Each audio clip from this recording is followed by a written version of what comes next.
powerful figures. I'm Anasika Nicolazzi, and from Wolf Entertainment and iHeart Podcasts, this is Law and Order: Criminal Justice System. Listen on America's #1 podcast network, iHeart. Open your free iHeart app and listen now. From the Audio-Visual Consultation Studios, Sports Radio 1300 The Zone, KDET AM Austin, your home for the Horns, and the #1 preset in your car and on the free iHeart Radio app.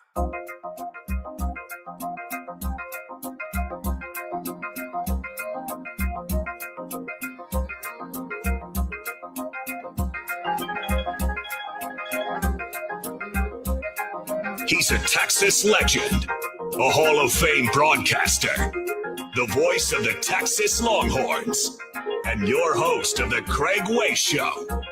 Here he is now, Craig Way.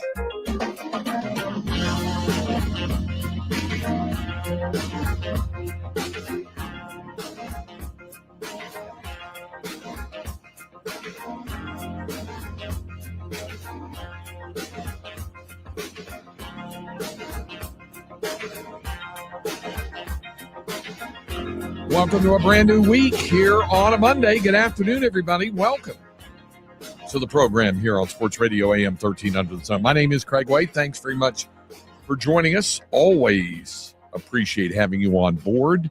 We bring you these offerings every weekday afternoon, Monday through Friday, from 2 p.m. to 5 p.m. on occasion.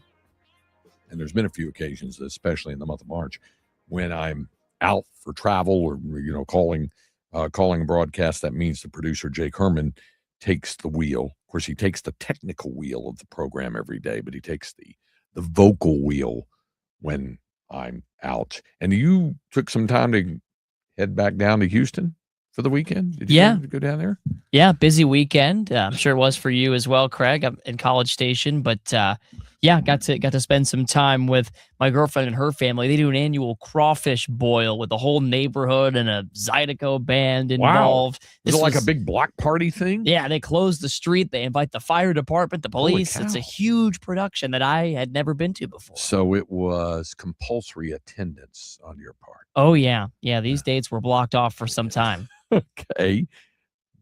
Had you had crawfish before? Well, Craig, this is the bummer about it, is I'm allergic to crawfish. Oh, that's right. You can't do shellfish. That's one of the 27 varieties of allergies you have or something like that. Luckily, those don't include fried chicken, so I got to enjoy some of that. There you some of go. the desserts people brought, so it was a good time. I'm glad you brought up chicken, and here's why. It was a busy weekend for me, and then there was a lot of waiting around yesterday, obviously, in College Station. So the Longhorn baseball team plays the weekend series at Bluebell Park. They lose on Friday night, 9-8. Come back Saturday, have a rain delay in the bottom first where the sky's just open right in the middle of the bottom of the first. And when they came out, the Aggies were swinging the bats well, and they got the jump on Texas. They ended up scoring 8 runs in that inning, and they won the second game 11-4. So they had taken the series. So the two teams get together for the finale, knowing going in that it was going to be iffy to be able to try to get the game in. But there were some things at work here, and I want to lay this out for people because through social media, there's a great deal I noticed, a great deal of misunderstanding about how this all works in the SEC and with the teams involved and things like that. Sunday, as we know, on a Friday, Saturday, Sunday series, or it would be Saturday if it's Thursday, Friday, Saturday, final day of a 3-game weekend series, getaway day. There are some specific rules in place for how that is managed. These rules are put in place with 2 things in mind: travel schedules, if a team is flown, to get them to either their charter flight or commercial flight, whichever they're doing. And then also, obviously, trying to make sure that, that the student athletes get back in time and that sort of thing. So with that in mind, there's 2 different curfew guidelines in place. The first one regarding air travel is that if there is a specific out time on commercial flights, they know that going in. If it's charter, not that big a deal. They can go on and wait to that. If it is a bus trip, like this was for Texas, and it's not the only school that does these. In fact, several would. Both Tennessee and Vanderbilt bus back and forth to one another. Alabama and Auburn do the same thing. I would imagine Georgia and Auburn do the same thing. Bama and Mississippi State. Yep, and Mississippi State and Ole Miss. So probably even LSU and Ole Miss. Careful, you need to leave like 2 sentences in between Ole Miss and LSU. Their fans will start fighting with each other on Twitter again. It almost happened again, right? Yesterday, boy, and Ole Miss winds up sweeping them. And we'll get into talking some college baseball because the things are a jumble right now in the SEC. So if you're on a bus, there is. I started to say there isn't really a curfew time, but there is. The way the SEC rules are written are as follows. If it is bus travel, if it's not charter travel, air charter travel, and especially if you're not catching commercial flights, you can wait as long as 9:59 p.m. Central Time, 10:59 p.m. Eastern Time to start a game. That's within the rules. You're allowed to do that. In fact, when I recorded the pregame interview with Jim Schlossnagle yesterday, he said, we're prepared to wait as long as we did. And he goes, we might be here all the way until right before 10 o'clock before we start. Turned out to be pretty prophetic. And you're allowed to do that. There is a stipulation in there that says if you start and then you get interrupted by rain, you cannot restart after like midnight. You can't do that. You just have to finish up. You can't do it. So, and if you have to stop, then it's going to be halted once you get to midnight. So those are the rules in place. So the Longhorns get to the ballpark, and there was some light rain. Field was covered, but the forecast looked like there was going to be an opening. And then around 12:30, the skies opened up again. It started raining again and raining again. And so they said, we're going to have to push this back. So then we're talking like maybe 2:30 they're thinking about. But then they run into something they had not run into the entire weekend, and that was lightning, and quite a bit of it. Even when they had the rain delay on Saturday, they had no lightning. Well, there was lightning all around. So it kept pushing it back and pushing it back. And so I kept updating on Facebook and Twitter, on X, about what was going on. 2:30, then it became 4, then it became 5, then it became 6:30. And they just kept pushing it back because every time it would get close to, and the rain actually finally halted around 5 o'clock. But then there was still lightning going on inside of 8 miles. That's the NCAA rule. It's in the hands of the NCAA and game officials at that point. Now, there's a couple, again, of misunderstandings. Folks on Saturday were going, why did they start the game if they knew rain was coming within 20 minutes? Well, first of all, I didn't know for sure there was going to be rain in the area. There was rain in the area on Friday. Never affected the ballgame. Never really got to it. Here's the other thing, and it is a reality, and I know a lot of people just, it hasn't clicked with them, or they don't want to believe it or accept it, but it's real and it's a reality. It's ESPN. They dictate a lot of what was going to happen, and talking about it, their production staff, and working through with the umpires as well. And at one point, one of the athletic administration officials, I think from Texas A&M, told the umpires, there's a chance that something may come through in the next half hour. And this was not for, and the umpire's response was to say, well, the pitchers are heating up, so we're going to start. So for those who were blaming Texas A&M for that, that was not on them. It was pretty much told, because of what ESPN wanted to do, that they had to start the game. So they started the game, and then, as we know, 22 minutes into the game, it was actually 20 minutes of actual play. We started at 2:02. At 2:22, it shut down because the skies just opened up. That's not the fault of Texas A&M. And I know it was convenient for a lot of Longhorn fans that grumble about it. Oh, it's ironic for a school that's known for all of those things and weather and blah, blah. it had nothing to do with it. Luke Harrison already went to the mound. Yeah, right. The decision was out of their control at that point. So then it's in the hands of the umpires once that starts. And so then it goes and goes and goes and goes. And then they come back, and then, we had an hour and 38-minute rain delay on Saturday. Came back, and A&M scored 6 runs after the rain delay, 2 before, 6 afterwards. How many after that pitch right down the middle? Which one? The 3-2 pitch in the second inning. In the second inning. Runners at second and third, 2 outs. I'll get the situation for you. You sure you're not talking about bottom of the first when they scored 6? Yeah, it could have been bottom of the first. I'll pull it back up. Yeah.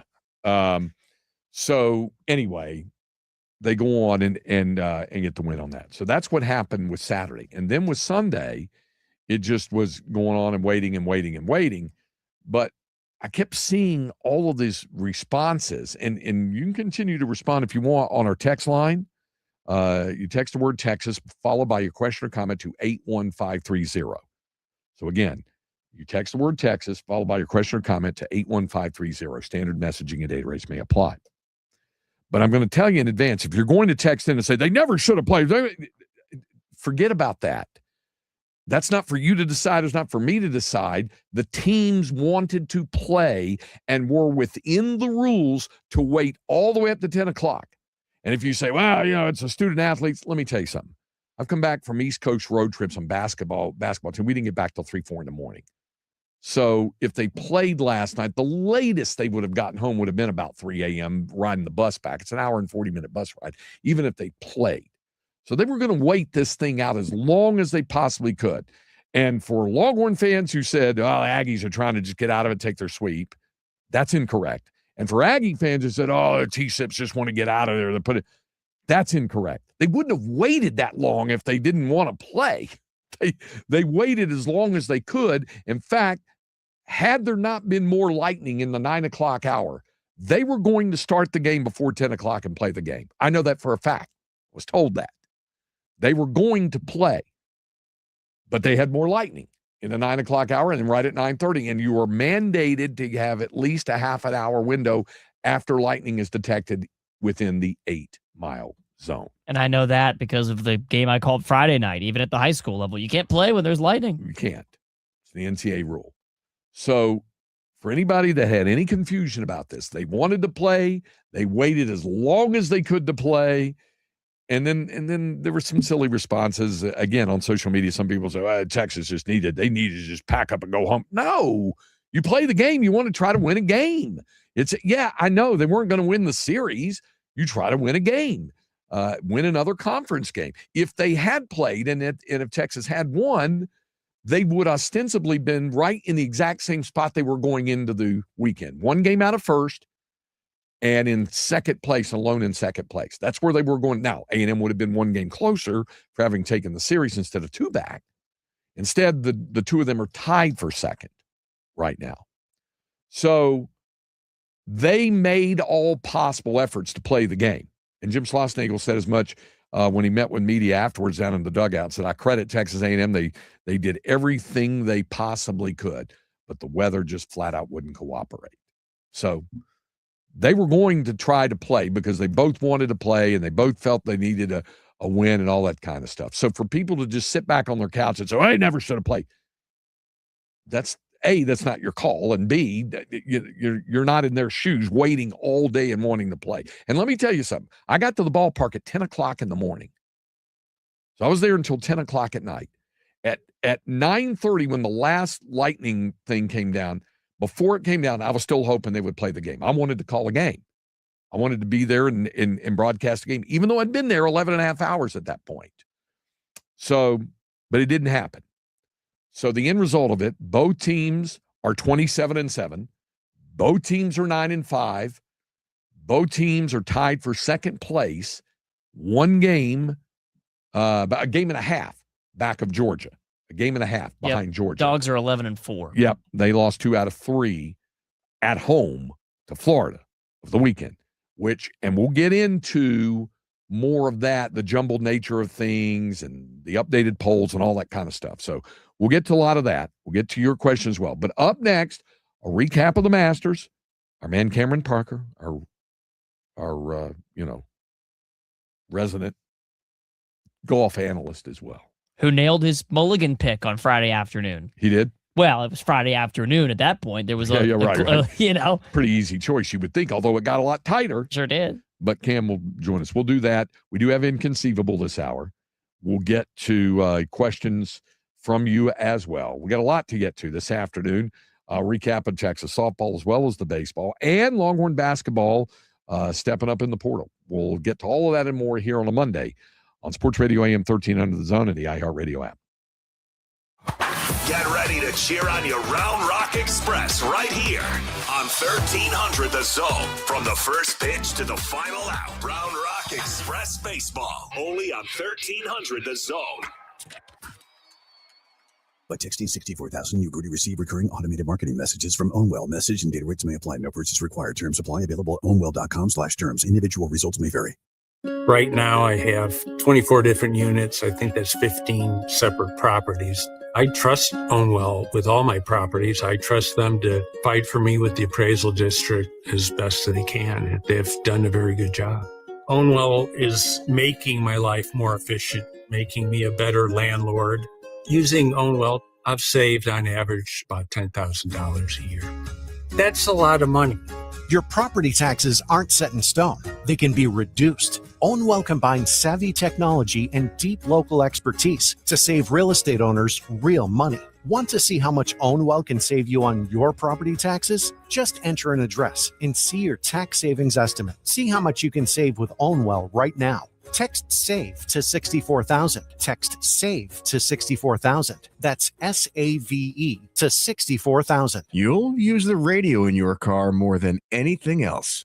When buying a new car, make sure the AM/FM is simple, clear, and convenient. This is the story of the one.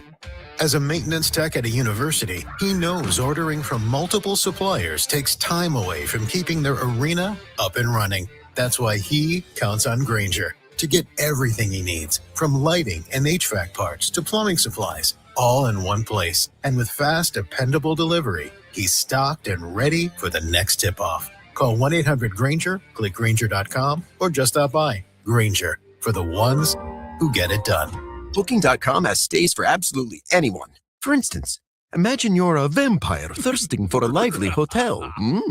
You'll find a Vegas resort near some great nightlife. Perfect. You may be undead, but you're the life of the party. And if the forecast calls for sun, at least there's free cancellation on most stays, so you can wait for the perfect weather. Gorgeous.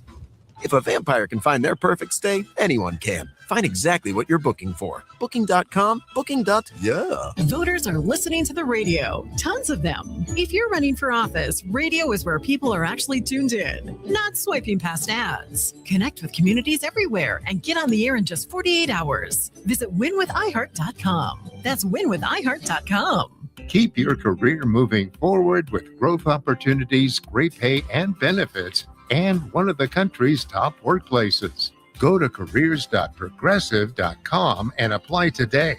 That's careers.progressive.com. Straight Talk Wireless presents Pickup Truck Wisdom. Trust is earned. That's why I've stuck with Straight Talk. Same price since 2009 on Verizon's 5G network. Cause shoot, anyone can make a promise. Keeping it for years, that means something. Now plans starting at $25 a month with 4 lines. Find us at straighttalk.com and Walmart. Straight Talk Wireless. Straightforward. Always. Same price claim applies only to the base monthly price of our $45 plan from October 2009 to present. I'm U.S. Transportation Secretary Sean Duffy. We all seem to be in a rush these days, from work to driving our kids around. But when you're behind the wheel, please do not speed. A few minutes saved by going faster is never worth the risk. So follow the speed limit, enjoy the drive, maybe bring some snacks for the kids, and know that along the way, you're getting quality time with your family. Paid for by NHTSA. We are the NFHS. That stands for the National Federation of State High School Associations. But really, what we stand for, together with the OSAA, are the 99,000 high school sports and performing arts students in Oregon. And so we stand. We stand for the runners, debate team members, and basketball players. We stand for their coaches, officials, and adjudicators. We stand for the drummers, football players, and actors. We stand for the golfers, singers, and swimmers. We stand as the national leader and advocate for these essential activities and all who participate in them and make them possible, because it is our purpose to ensure that high school students get to play, perform, and compete together. To learn more about who we are and what we stand for, visit nfhs.org. Coach Sark here. Back to the Craig Way Show on your home for the Longhorns, 1300 The Zone.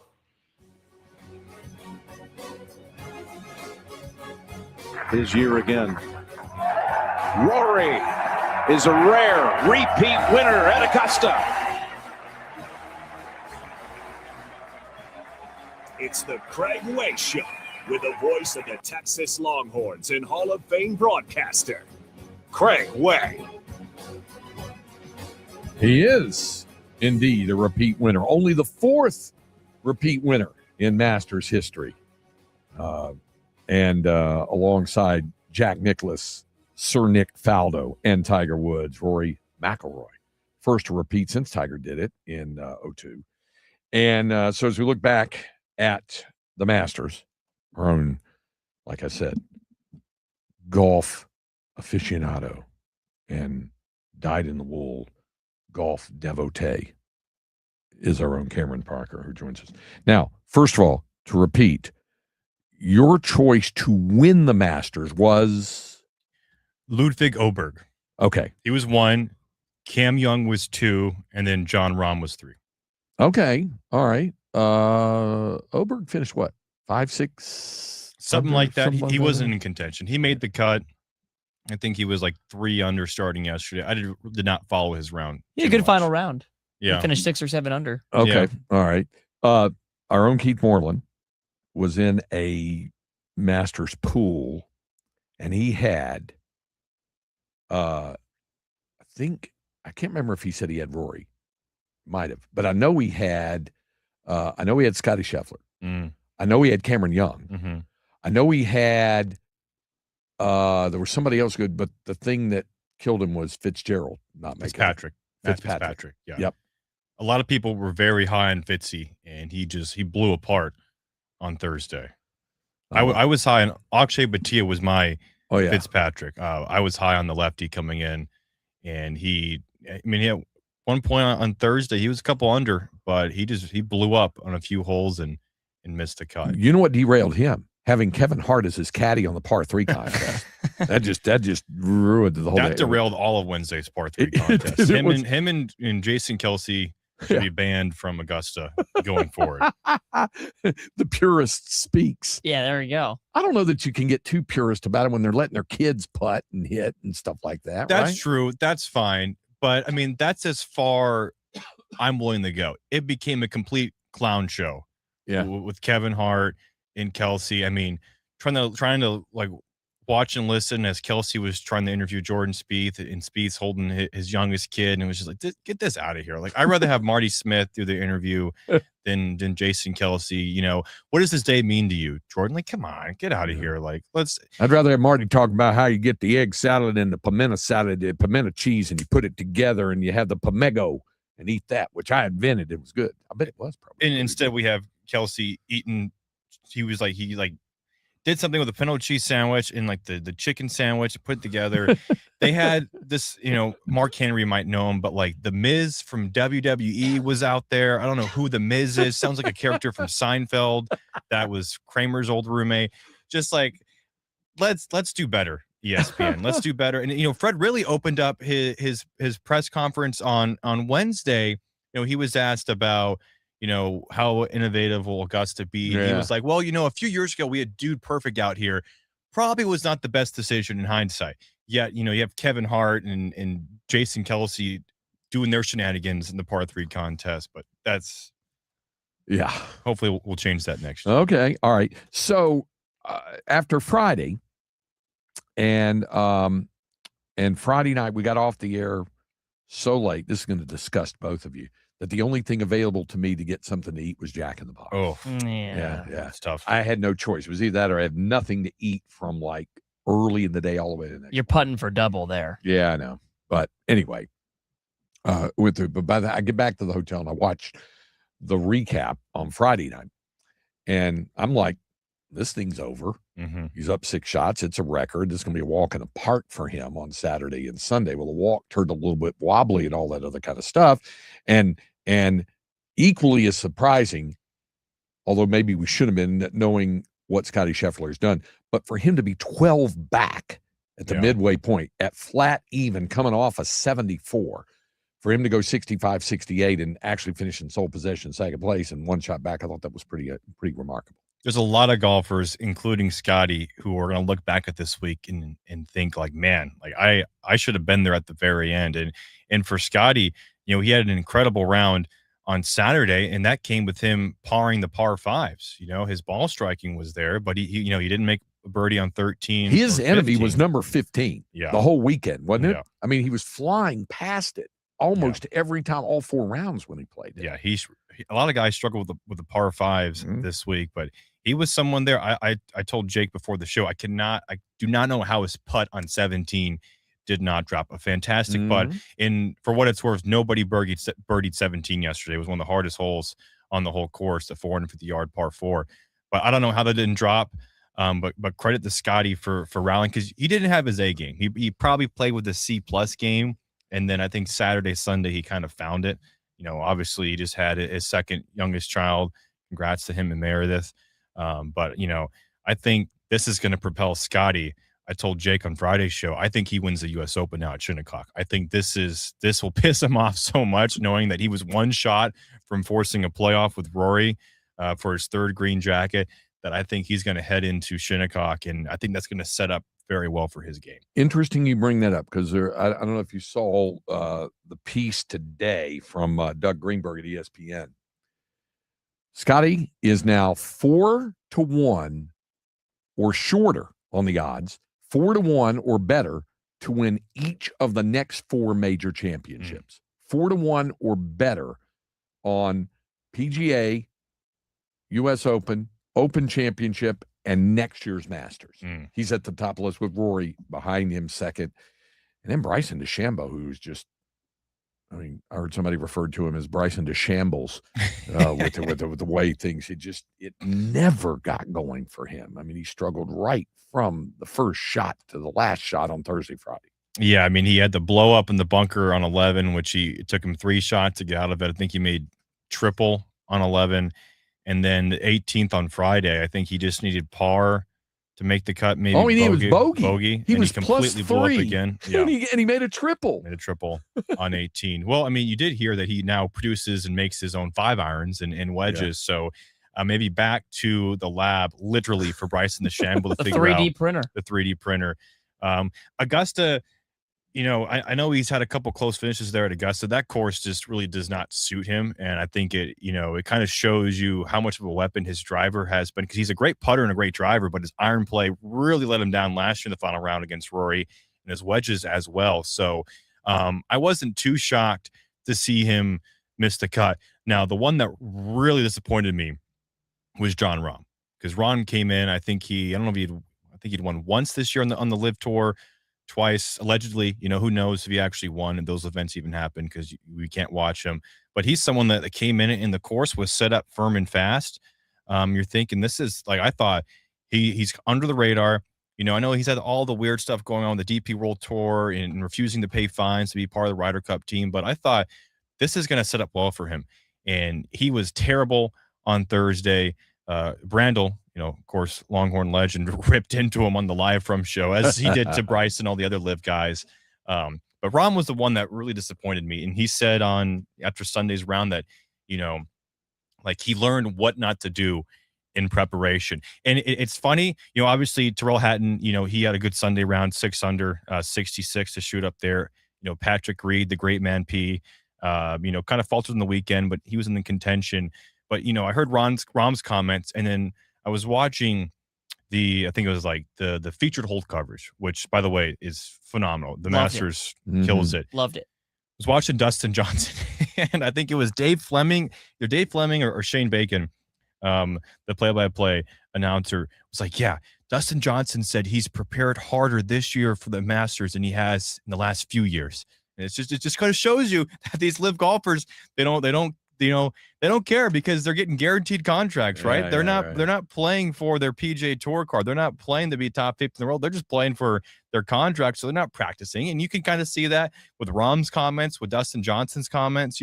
I'm sure they're satisfied with their family life because they're guaranteed millions of dollars. But we're now, since Bryson won the U.S. Open in 24, now we're having a drought of live golfers winning major championships. And I don't think any of them really contended this year. With Bryson missing the cut, Rahm was not a factor.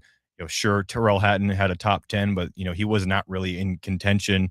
Patrick Reed was there, but did not have a good Sunday round. So we are seeing, as much as the PGA Tour versus live talk gets kind of boring, it's kind of stale. We're seeing that these live guys just aren't contending in these major championships that much anymore. I think I know the answer to this question, but I can't remember what we've discussed. But where do you stand with Sergio? Well, he's a great friend of the University of Texas. He obviously is a member of the University of Texas Golf Club. I know his wife, Angela, very well. Yeah, of course. She's a Texas ex. Yep. So I think I've grown to like Sergio more over the years. The Fireballs is his team. When he shows up to Augusta on the Thursday tee wearing all red and yellow, it's a little too much for me. It's just too much. And I think I know what you're going to here, but the tee box on the second hole still is under repair from what he did to it yesterday. He broke his driver on it, got a code of conduct warning issue. A lot of people went after him on social media and said, act like a spoiled baby. Then he kind of turned it around and made a lighter moment. He carried Rahm's clubs for a bit, right? He did. And I think it was like the fourth hole, the rules director, I don't know if that's the right word for Augusta, came out and gave him a warning. And according to Doug Ferguson from Associated Press, now we're kind of seeing these major championships. You get three. The first is a warning. The second is a 2-stroke penalty. And the third is an automatic disqualification from the golf tournament. And if you go back and listen and read Sergio's comments after the round, they were hilarious. I don't know what reporter it was, but was kind of asking him, and this is a great moment, but he asked Sergio, is it harder now when you lose your driver? Because his driver had snapped when he I think it was the second or third strike. His driver had snapped, and the reporter asked Sergio, he goes, was it harder to make a decision on what club to hit off the tee box? And Sergio said, no, you just hit 3-wood, because that's the highest lofted club he had left in the bag. So, yeah.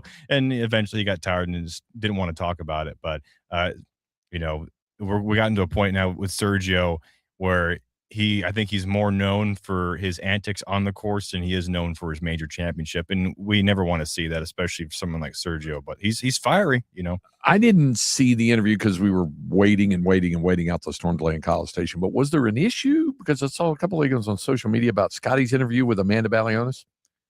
Not that I remember. I know there was issues. CBS, who has been fantastic in their golf coverage the last couple of years. I mean, they are streets ahead, miles ahead, whatever you want to call it, ahead of NBC Golf. Mm-hmm. They weren't very good yesterday. No, they dropped the ball. They were tough. Like the 18th tee shot for Rory, his second shot. Yeah, we had no idea where it went for like 60 seconds. And then we're watching in the booth at that point, and Keith is like, "Can't see it. Where is it?" Yeah, no one could. Neither could Jim Nantz. It's there's only 2 golfers left on the golf course. Like, you don't have any spotters to say, "Hey, it's in the bunker." Not to mention fairway cameras. And we didn't even know where Cam Young's shot went. Yeah. So we're kind of waiting to see, like, is Rory dead?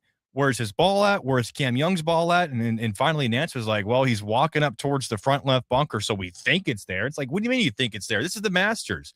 So that was disappointing, and there was a lot of golfers in the mix, especially on the front 9, because, Roy makes the double on 4, Cam Young's up by 2, Scotty's surging, Russell Henley's surging, Justin Rose all of a sudden is leading, and it felt like they were kind of like, okay, let's go to Scotty on 5. And it's like he's on hole 7 actually right now. They were so far behind. I didn't even see him on 13. Because we were seeing Harmon on 16. Yeah. And I believe they completely missed someone on like hole 2 earlier. I don't know if it was Scotty or someone where they just completely were just like, we're just not going to show. We also missed a 10 from How Tong Oh Lee. my gosh, that was the story. That's where I would have been if I played that. If you guys have not seen it, Masters.com, you can go back and watch every single shot. So if you want to see Sergio take out the second hole tee box, go for that. Go watch How Tong Lee's entire 10. He made a 10 on the par 5 13th. He went out in the woods. I don't know, he was doing the woods. He caused an 8-minute backup on that hole, which was great. And go back and just watch. And he was that. playing with Scotty at the time. Right, That's so why I went along. So then he gets out of the woods, he gets onto the fringe, and And he puts it in the water. Yeah. Puts it into the water. It's a man after my own heart. And, he's notorious. Actually, Scotty's, when he was his first real major in contention was at TPC Harding Park 2020 PJ, in which Colin Morikawa won. How Tong was, I think, either the 36-hole leader or the 54-hole leader. And he went out and hit balls that night as the solo leader for this tournament until like 10 p.m. at night. Ended up, falling apart on Sunday. Morikawa ends up winning it. How Tong is quite a character. Him and Scotty have a good relationship, but there was a lot of stuff happening on yesterday's round yesterday. He's also a buddy of Shohei Ohtani. Yeah, he is. Yeah. How Tong Lee. He's How Tong's like 6'5", and Shohei's what, 6'7"? Yeah. Yeah. So those are two big dudes. Yeah. Okay. Rory, place in history now. Well, he's up to 6 majors now. I think I would argue now is the second best golfer of this generation behind Tiger Woods. 2 green jackets. Seeing what he's been able to do after having the major championship drought for 11 years, I think he was always probably the most talented behind Tiger, but then, a lot of people were expecting to win more and more majors, and that just didn't happen from 2015 to 2025. And now that he's kind of freed himself up with these back-to-back, I don't think he wins yesterday if he doesn't win last year, if that makes sense to you guys. Point. Yeah. And I think now, last year he won. That was such a release of emotional stress that had been pent up and mental stress, whatever you want to call it, that it took him like 2 or 3 months to kind of get back the desire to really like contend at golf. Because I think he finished like T41 at the PGA last year, and then like a T19 at the US Open, and then I think he top 10 at the British Open, and kind of got back into form. Yeah, just in time for Ryder Cup. Yes. What he said yesterday was like he does not feel like there's going to be a letdown period where he's going to take time to decompress from this win. I think now with all this talk on how great Scotty's been and how dominant, Rory's still world number 2 right now, by the way. That's how good Scotty's been over the last couple of years. I think Rory now wants to go ahead and put his foot down on the gas pedal and show that, okay, I'm actually the best golfer in the world. Scotty's had his time. I'm here to win now. So I honestly would not be surprised to see Rory contend, maybe even win at Aronimink, the PGA, or even at Birkdale, the Open. I do think Scotty wins at the U.S. Open, but I think now Rory, I don't know if he's on the Mount Rushmore of golfers, but he's definitely surpassed. In the modern era, definitely surpassed, for sure. He's definitely surpassed Brooks and Phil. He's only behind Tiger right now, as far as I stand. He has the talent. He also is very cerebral in his approach. I think he's a very thoughtful human being. I always enjoy his press conferences. I always enjoy the way he speaks with reporters, whether it's Balionis, Todd Lewis, Scott Van Pelt. He's very open. He wears his emotion on his sleeve, and I do appreciate about them. From where he's come from, when he first came on the scene, I wasn't a big fan of him, right? But he was this cocky 20-year-old kid, and now that he's 37 years old now, about to be, he's more thoughtful, but he's hell of a talented golfer, and so I think a lot of people were obviously you're rooting for Scotty. Scotty's still lacking the PGA to get career slam, correct? U.S. Open. It's U.S. Open. Okay, yes, U.S. Open. And you think he's going to get it? I'll think he wins it at Shinnecock. So it's not going to be like Sam Snead, where that's the only major he lacked. Yeah. And Arnold Palmer, the only major he lacked, we were talking about was PGA. Tom Watson, PGA. Lee Trevino, Masters. Some of the greatest golfers of all time couldn't complete that slam. Phil hasn't US won Open. the Open. Spieth hasn't won the PGA. Yeah.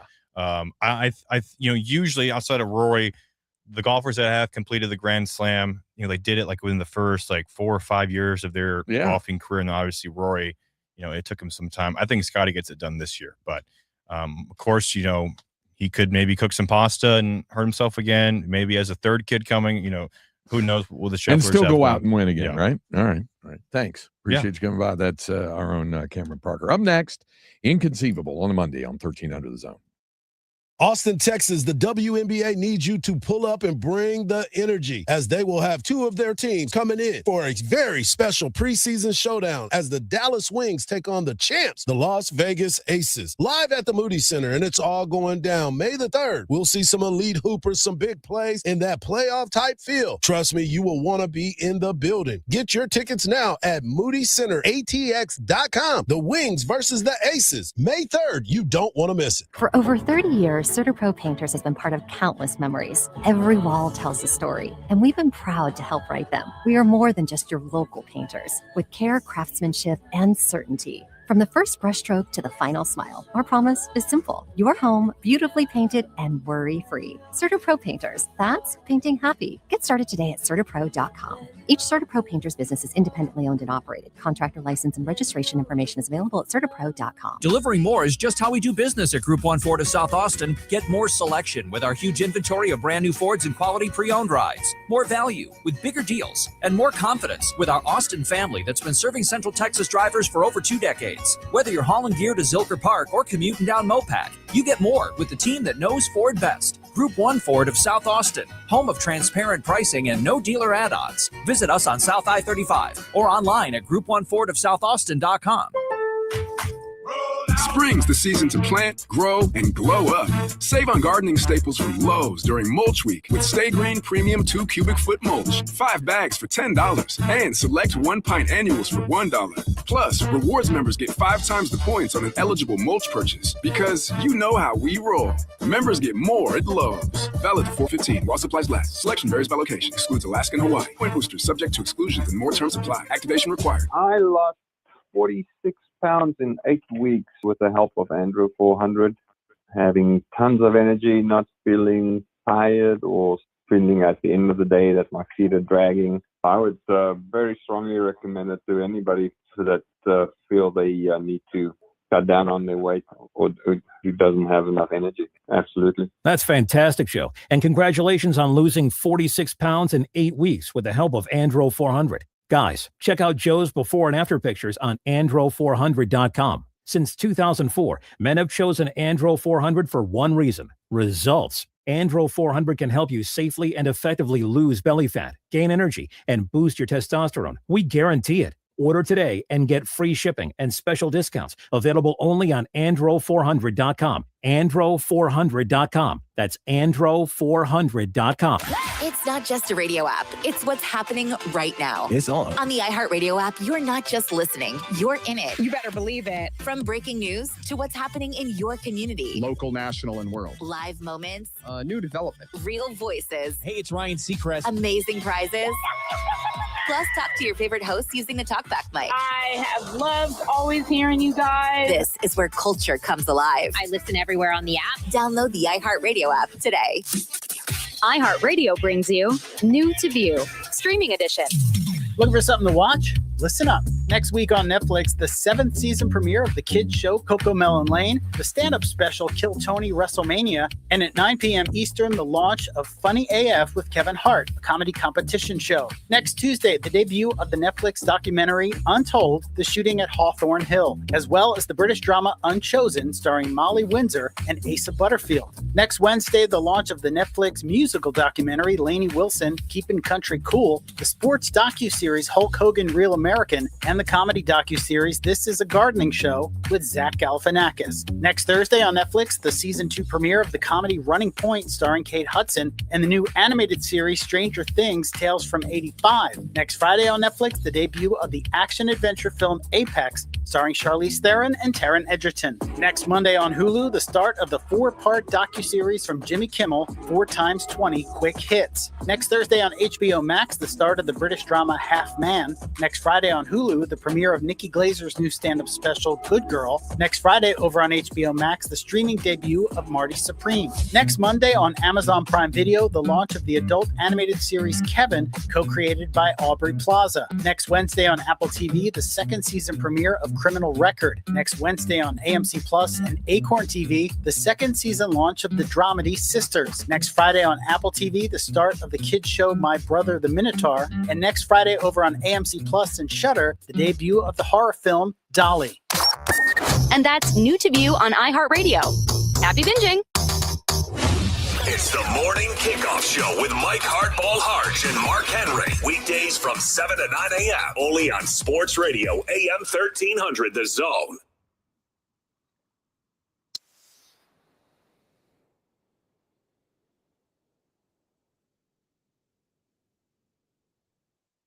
We get the inconceivable on a Monday. Now, what we've done normally when we've had this, when we've had a fast food junk food update, we usually lead off with that and give you one. And lately, we've been doing a lot of that because of the advent and the start of a brand new baseball season. So when we've had the brand new baseball season, that's where we've added. And I might add that we've had a lot of offerings sent to us. Folks have sent us, says, "Hey, have you seen this hot dog or this hamburger?"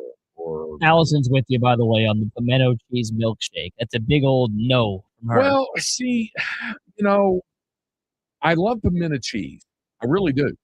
And I love vanilla milkshakes. I just don't think I'd like the combo. Like, I like ketchup and I like ice cream, but I don't think I would want an ice cream together. You know what I'm saying? Or the Amy's offer of pickle flavored ice cream. Yeah, that's another thing that was there. But I mean, I looked at this deal that you sent there for that deal, and let me say this too: University of Miami baseball games, they're known for their milkshake. They have just this massive variety of them. We were there for the regional 3 years ago. Roger Wallace and I were both trying. They had some unusual one. It was great, but just the way that works sometimes. All right, I had a couple of things. First of all, Ben and Jerry's. You like? No, I do. They've got Ben and Jerry's has got some good dairy-free offerings. Okay, if they have a dairy-free offering of this, you're going to like this. I think they have a new pint called the Honey Graham Latte. Ooh, okay. I like a coffee ice cream. It combines coffee, caramel ice cream with swirls of honey, graham crackers, and cinnamon. That sounds terrific. Yeah. Okay. So that's a new Ben and Jerry's flavor. Where do you start with pudding? It's been a while since I've had a pudding. Like maybe in elementary school. I think pudding is one of the great underrated desserts of our age. Banana pudding, and that's another story. I'll have that every New Year's. Yeah. Sometimes, Linda, like I say, continues to amaze me as my wife says, at the creation of things. Like tonight, she promised deconstructed enchiladas for you. Okay. Just the sound of it, right? She's made them before. Does it feature a reduction? I don't know. But sometimes she'll put together a tapioca. It's really good. You ever had tapioca? I've had a tapioca bun before. Okay. All right. Tapioca pudding, I think, is something I really like. And she'll do one of my favorite flavors is butterscotch. Yeah. And she'll cook up a butterscotch pudding every now. Anyway, Jell-O, who makes the puddings, as we know, has come up with a new flavor. Birthday cake flavored pudding cups. Oh, it's got those cake crumbles on top or sprinkles or both. Yeah. It's it says it's 2 cups of birthday cake flavor pudding each pack. The little dome lid has cookie crumbles and confetti sprinkles. So it says think Yo Crunch or Funfetti frosting. Just eating a bowl of icing. It might. I'm not so much into the icing stuff, but I love I love the pudding itself. By the way, despite this colorful appearance they have, it has no Federal Food, Drug, and Cosmetic colors in it. Oh. It's natural sources like spirulina, turmeric, and vegetable juice. Maybe it's like Cameron's pudding. The healthy pudding he always brings Yeah, up. I don't think that's pudding. A weird creation. I refer to it as gruel. I mean, it's just if people say, you know who's asked him about his creation? Sark and Sean Miller. Both have asked him, what is that?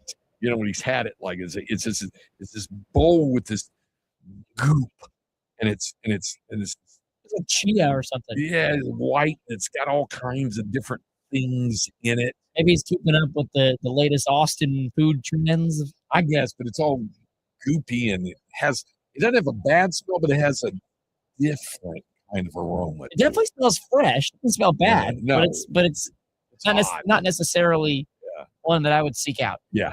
So anyway, all right. There's some passenger outrage going on now with airlines. First of all, and you have to forgive me, you know where I stand on this. A digital creator, influencer. There you go.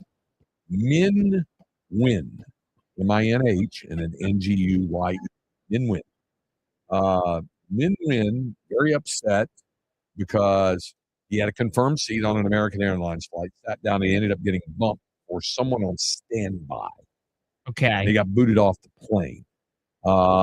Someone came in and said, "You're in my seat." He said, "No, I've got the seat here." And then he said, the flight attendant comes over, they see the boarding pass, but they don't see me on the check-in list on their iPad. So there might have been an overbooked thing. And then somebody with probably executive flight privilege, lifetime plan or this or that or whatever. So it's upset about that, and it brought out a lot of conversation about airlines and what happens when you actually have a seat, you have a boarding pass for a seat, you get on, you sit down, and then someone comes and says, "Hey, you're in my seat." No, here's my boarding pass. And then the next thing that happens, that's happened to me many times. It happened to me, I think, going to date. We have a quote-unquote seat dupe, call it, notification. And then they come over and see who really gets the seat.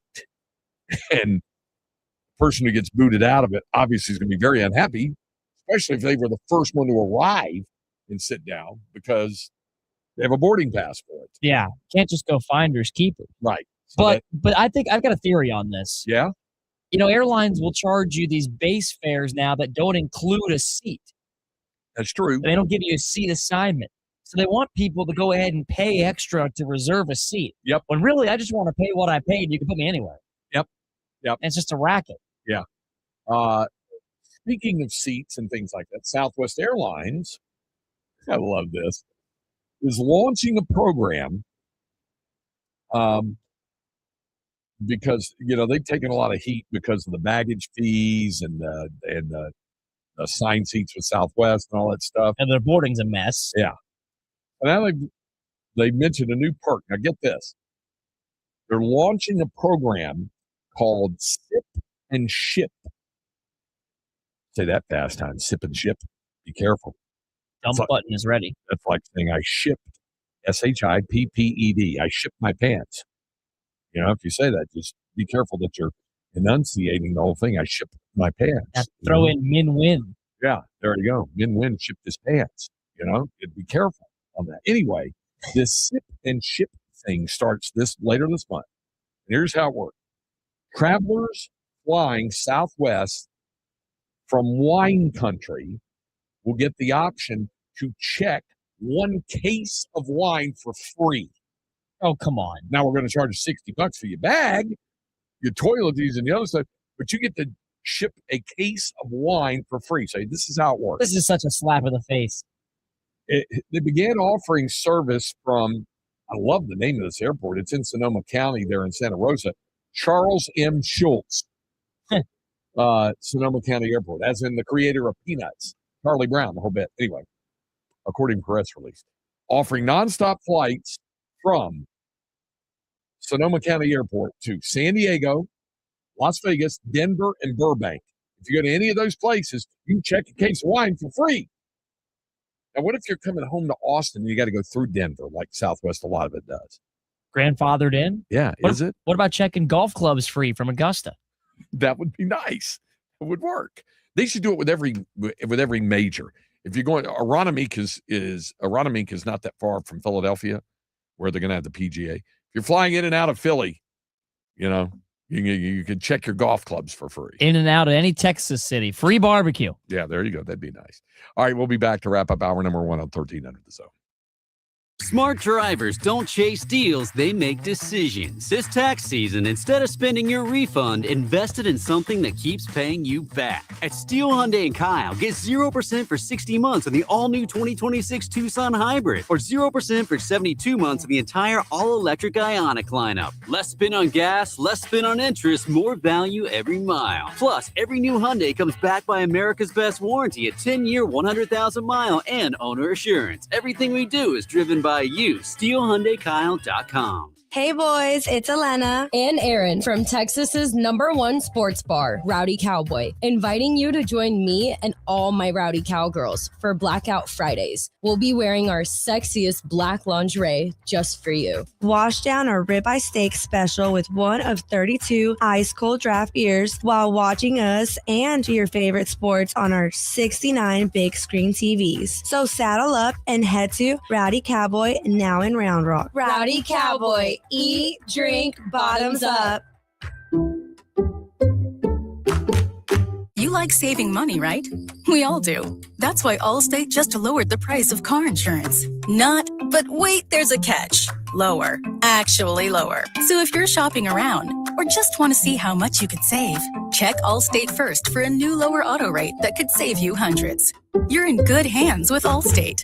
Not available in every state. Only applicable for new auto insurance business. Rates will vary by several factors, including how you purchase the policy. Potential savings vary. Allstate North American Insurance Company and affiliates, Northbrook, Illinois. We heard Wednesday is the worst day of the week. So we made Whopper Wednesday at Burger King. Flame grilled beef, crisp produce on a perfectly toasted bun. Every detail stacked just right, all for only $3.99. Whether it's been weeks or years, get yourself a taste of that unmistakable flame grilled flavor on Whopper Wednesday for just $3.99. Or make it a small combo for only $6.99. Consider Wednesday fixed because you rule. Wednesdays in April only at participating U.S. restaurants. Prices vary. Tax extra. Must ask for offer or apply before checkout. Terms apply. BK.com/terms. It's Car Care Month, and Summit Racing has what you need for bumper-to-bumper care. Revive the interior, exterior, underhood, and more. Shop SummitRacing.com. Use promo code RADIO for $10 off an order of $100 or more. Exclusions apply. Offer ends May 3rd, 2026. This is the story of the one. As a maintenance tech at a university, he knows ordering from multiple suppliers takes time away from keeping their arena up and running. That's why he counts on Grainger to get everything he needs, from lighting and HVAC parts to plumbing supplies, all in one place. And with fast, dependable delivery, he's stocked and ready for the next tip-off. Call 1-800-GRAINGER, click Grainger.com, or just stop by. Grainger, for the ones who get it done. Hey, this is Jamie Loftus, and this is my new weekly show, 16th Minute of Fame, the podcast where every episode I take a closer look at an internet character of the day. Who were they? What made them so notorious? How did the internet, or sometimes the algorithm, choose them? And what does a person do when they're suddenly confronted with more attention than the human psyche can handle? Take The Dress, a story that went uber viral in early 2015 in spite of being, well, kind of a boring optical illusion.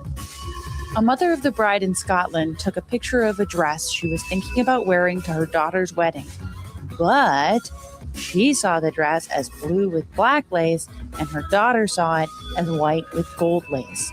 One BuzzFeed post later, every single person on the internet was talking about the dress. But to me, The Dress is a story about the last couple of months when the internet was still sort of fun. It was shortly before the stories that spread across the internet stopped being driven by exploited millennials with useless arts degrees and started being decided by algorithms hell-bent on growing internet usership at all costs. And on a long enough timeline, the story of The Dress is one entangled with abuse and media exploitation.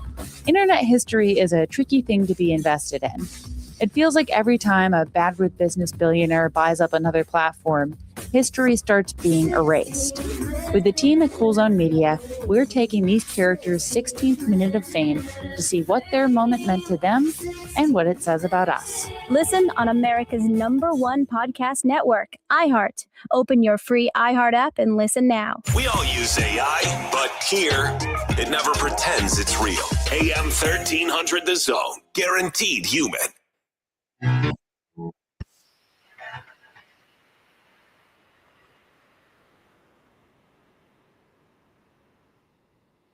Okay, here we are coming up for hour number 2. We've got a lot to get to. We're going to hear some sound from those at Augusta National. Also, a recap of Longhorn softball, the bad that ended up with the good. We'll do that. More on college baseball, where the Longhorns stand not only in the SEC, but nationally on the scene. We'll get to that. And some pro football notes as well. So we've got a lot to go, and recap of Major League Baseball. So we have 2 hours to go. So we have time to get to all of that. We have time to get to your questions, your thoughts, your comments as well. And we got a brand new contest thing to get into. All of that and more starting with hour number 2 here on this Monday afternoon. We thank you for joining us. As always, stay tuned. Second hour of today's program coming up right here on Sports Radio AM 1300, The Zone.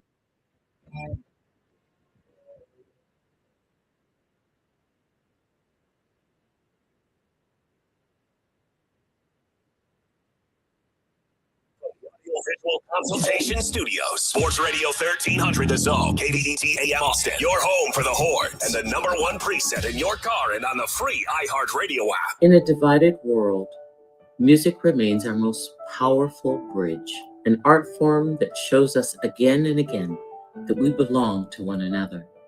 Music is the one language the world already shares. It crosses borders, dissolves fear, and reminds us of our common heartbeat. In every culture, in every generation, people turn to music to celebrate, to mourn, to heal, and to hope. It gathers strangers in community and transforms audiences into one collective breath. The Denise Graves Foundation stands where history, artistry, and humanity meet, illuminating untold stories, empowering future legends, and building a world where talent rises because of potential. The world is full of brilliance. We're here to make sure it is never hidden. Got something to say? Love you. Well, just tap the red talkback mic on the free iHeartRadio app. Let's go. Requests, contests, or just to say hi. Hey, this is Heather. Get your voice on the air fast. I got the windows rolled down, the moonroof open. Open the iHeartRadio app and try it now. Portions of the following program were pre-recorded. The free iHeartRadio app is #1 for music, radio, and podcasts, all in one. Discover a new podcast from our library of over 350,000 titles. Here's an iHeartRadio podcast preview. Hi, we're not here right now, but we'll call you back if you leave your name and number. If you aren't of the age to remember, the answering machine was a physical audio recorder that plugged into your phone line. Hi, Dad, this is Aaron. You couldn't call into it remotely. You had to wait till you got home to check your messages. America's produced like lots and lots of stuff, just piles of stuff. The fact of the matter is all day long, every day, there are warehouses full of stuff getting just pushed off a cliff. All day, every day. That's Ian Nagoski, who runs the Canary Records label. A friend of mine said that what he loves is being the guy standing at the edge of the cliff, waving his arms, going, wait, no, let me look at those first before you throw them away. I think there might be some good stuff in there. I think there might be some stories. I don't think we should throw all those away yet. We have a season, 10 episodes of stories from that realm, of things that were just barely saved, and in some cases, not saved at all. A bizarre tale of two infamous New Yorkers. They booby-trapped their home and turned it into the sealed fortress of ephemera. A missing chapter of American music history. There hasn't been a guess culturally that they matter. So they get thrown in the garbage. A decade's worth of original television lost to the airwaves. It's over. It's ephemeral. You're going to see something else the next second and nobody's ever going to see it. A piece of music that's defied convention for 70 years. I had students write down the sounds they heard during it, and one girl said, I never realized there was so much to listen to.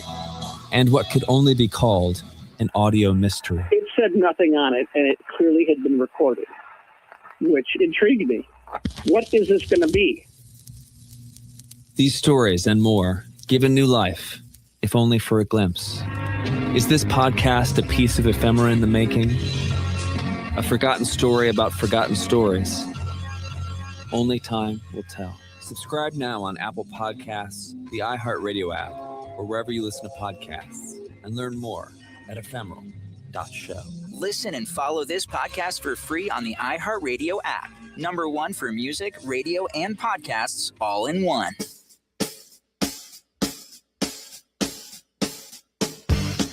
He's a Texas legend, a Hall of Fame broadcaster, the voice of the Texas Longhorns, and your host of the Craig Way Show.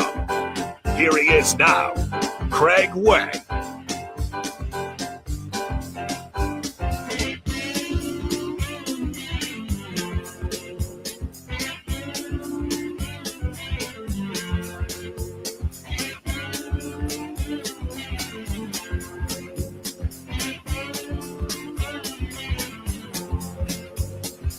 Second hour of the program here on Sports Radio AM 1300 The Zone, a Monday afternoon, and glad you're along for the ride as we are. Craig Way, joined by the producer, Jake Herman. As we mentioned, you have an opportunity to text the program if you so desire. All you have to do is text the word Texas, followed by your question or comment to 81530. Again, that's the word Texas, followed by your question or comment to 81530. Standard messaging and data rates may apply. Longhorn softball dropped the first two games of its weekend series to Oklahoma. Went into yesterday's game needing a win, just like Longhorn baseball, to try to salvage a game from the series. Of course, Longhorn baseball couldn't do that because it ended up getting rained out. It looked like softball was going to take it. They were up 3-1. They were up 3-2. They were up 4-2. It was cut to 4-3. They went up 5-3. And then Oklahoma gets a 2-run homer in the top of the 7th, tied at 5. Then they get another run in the top of the 8th to go up 6-5. So 6-5. First, Hannah Wells, the freshman Gatorade Player of the Year at the high school level last year, comes up for the Longhorns to get things going in the bottom of the 8th, down a run. 0-1. Hannah Wells, a soaring fly ball to the left. Dayton back toward the wall. She leaps. It hits the top of the wall, and it's gone. Hannah Wells, a game-tying home run in the bottom of the 8th. Yeah, so that tied the score at 6. Then the Longhorns get a base runner aboard. And then you know who is coming up, and we've seen what Katie Stewart can do to a ball, and she just absolutely obliterated one. Lowry from the middle of the rubber, 2-0. Stewart, a high drive, left field, way out of here. A walk-off for the Longhorns. They knock off Oklahoma and secure a game in the Game 3 of this series. Our Andrew Haynes on the call, and I think it went off the third level of the grad student housing up there. I think it was the third level. I couldn't believe the left fielder even courtesy jogged. Just kind of jogged a little look and went, nah, it's not going to happen. Our man C. Powell on the text line said maybe Stewart's walk-off will give the Horns some momentum. Yeah. And by the way, and that's the kind of momentum I think the baseball team is looking for as well. Try to get some final game momentum going into a brand new week. But to your point, C. Powell, I think, it certainly doesn't hurt when you can get a win like that. It's the first time Texas got a walk-off win over Oklahoma since 2007. That's how long that had been. It's been a long time. After the game, our Andrew Haynes visiting with the author of that crushing walk-off blow, Katie Stewart. Katie, have you come down yet? Just a little bit. Just a little bit. Mm-hmm. You knew it off the bat. Yeah. just knowing that I was struggling with that pitch the whole series, and so I had a feeling it was coming after I spit on that first one, and so knowing off the bat, like, it was hit hard, and I had a feeling it was over as long as it was fair. What was it like seeing Hannah Wells pinch hit, get that game-tying home run that just barely got out to lead off the inning? Did that give you some confidence for later? Yeah, I'm just so proud of her. She picked me up in that moment after, just a little defensive miscue, which led to them getting ahead. And so for her to pick me up like that and to get us back in that game just gave me so much confidence that I could do my job in that moment. And so you didn't win the series, but you salvaged the game against Oklahoma, this team that came in scoring 12 runs a game, and you allow 13 total to them. As a team, I imagine that feels pretty good after this tough weekend. Yeah, I'm so proud of our pitching staff, especially Tegan. Tegan did such a good job at keeping them on their toes and unsure. And so she was a big reason on why we were able to do what we did in this game. And even the first one, even if it was how it was, like, she was able to limit the amount of runs they had. All right, Katie Stewart, great job today. Thanks for joining us. Thank you. Yeah, big home run from Stewie, and Texas salvages the game there. All right. The other thing I wanted to get to, we just had a question also. I was going to mention this. Tonight is the WNBA draft. Maybe you heard it in the Sarah Spain update earlier, the iHeart Women's Sports update. Somebody asked, where do you think Rory Harman will get drafted tonight? There are those who say not when, but if she gets drafted. I do think she has a good chance to go probably in the second round. I don't think she'll be a first-round choice. And, in fact, I just pulled up an ESPN mock draft, and they project Rory in the second round as well. AZ Fudd, the outstanding guard from UConn, is projected to be the number 1 overall pick of the Dallas Wings. I might have been more inclined to go for Lauren Betts, but she's projected to go 4th to Jake's hometown team, the Washington Mystics. That's right, who also was one of the Washington teams to win a championship while I was a student at Texas. Really? The Mystics, the Wizards. Oh, sorry, that didn't happen. No, the Capitals and the Nats. Was Ariel Atkins still playing for Washington at the time they won? No, that was Elena Deladon's team. Yeah. I don't think Atkins was there anymore. I'll make sure though. Ariel, of course, All-American at Texas from Duncanville, won the state championship. It was a lot of fun calling her games, and actually just randomly ran into her. I was wrong. She was a part of that team. I thought she averaged 10 a game. Yeah. And Ariel was a fabulous defensive guard as well. 2018, when the Longhorn football team opened the season playing Maryland there at what's it now called Northwest Stadium. Back then it was FedEx Field still. I'd gotten in the day before and actually went to the Nationals Brewers game that night. Was hanging out with our buddy Gene Watson and also with a good friend, Brian Anderson, who was calling it for the Brewers telecast. But that morning I'd gone out to a local diner for breakfast. I didn't recommend. I'm just sitting there, and in walks Ariel. Double A walks up. I'm just sitting there. I didn't even see her at first. She goes, "What are you doing here?"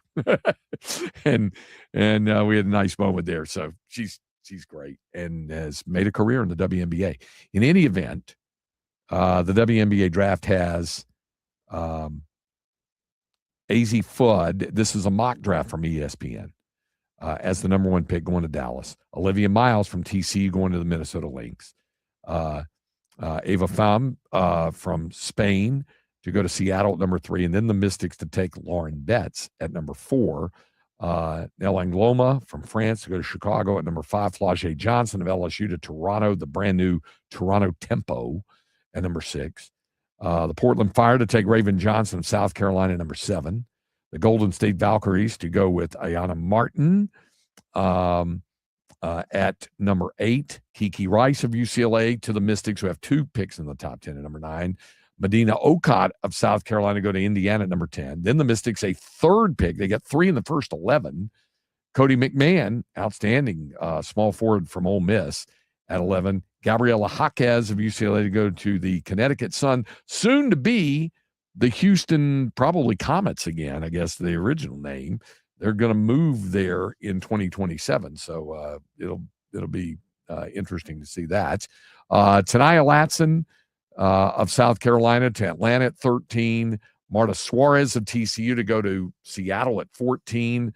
Again, Connecticut, soon to be Houston, to take Gianna Neepkins of UCLA. That is at number 15, and that's the first round. Second round, according to this mock draft, Seattle at 16 to go with Charlize Ledger-Walker of UCLA.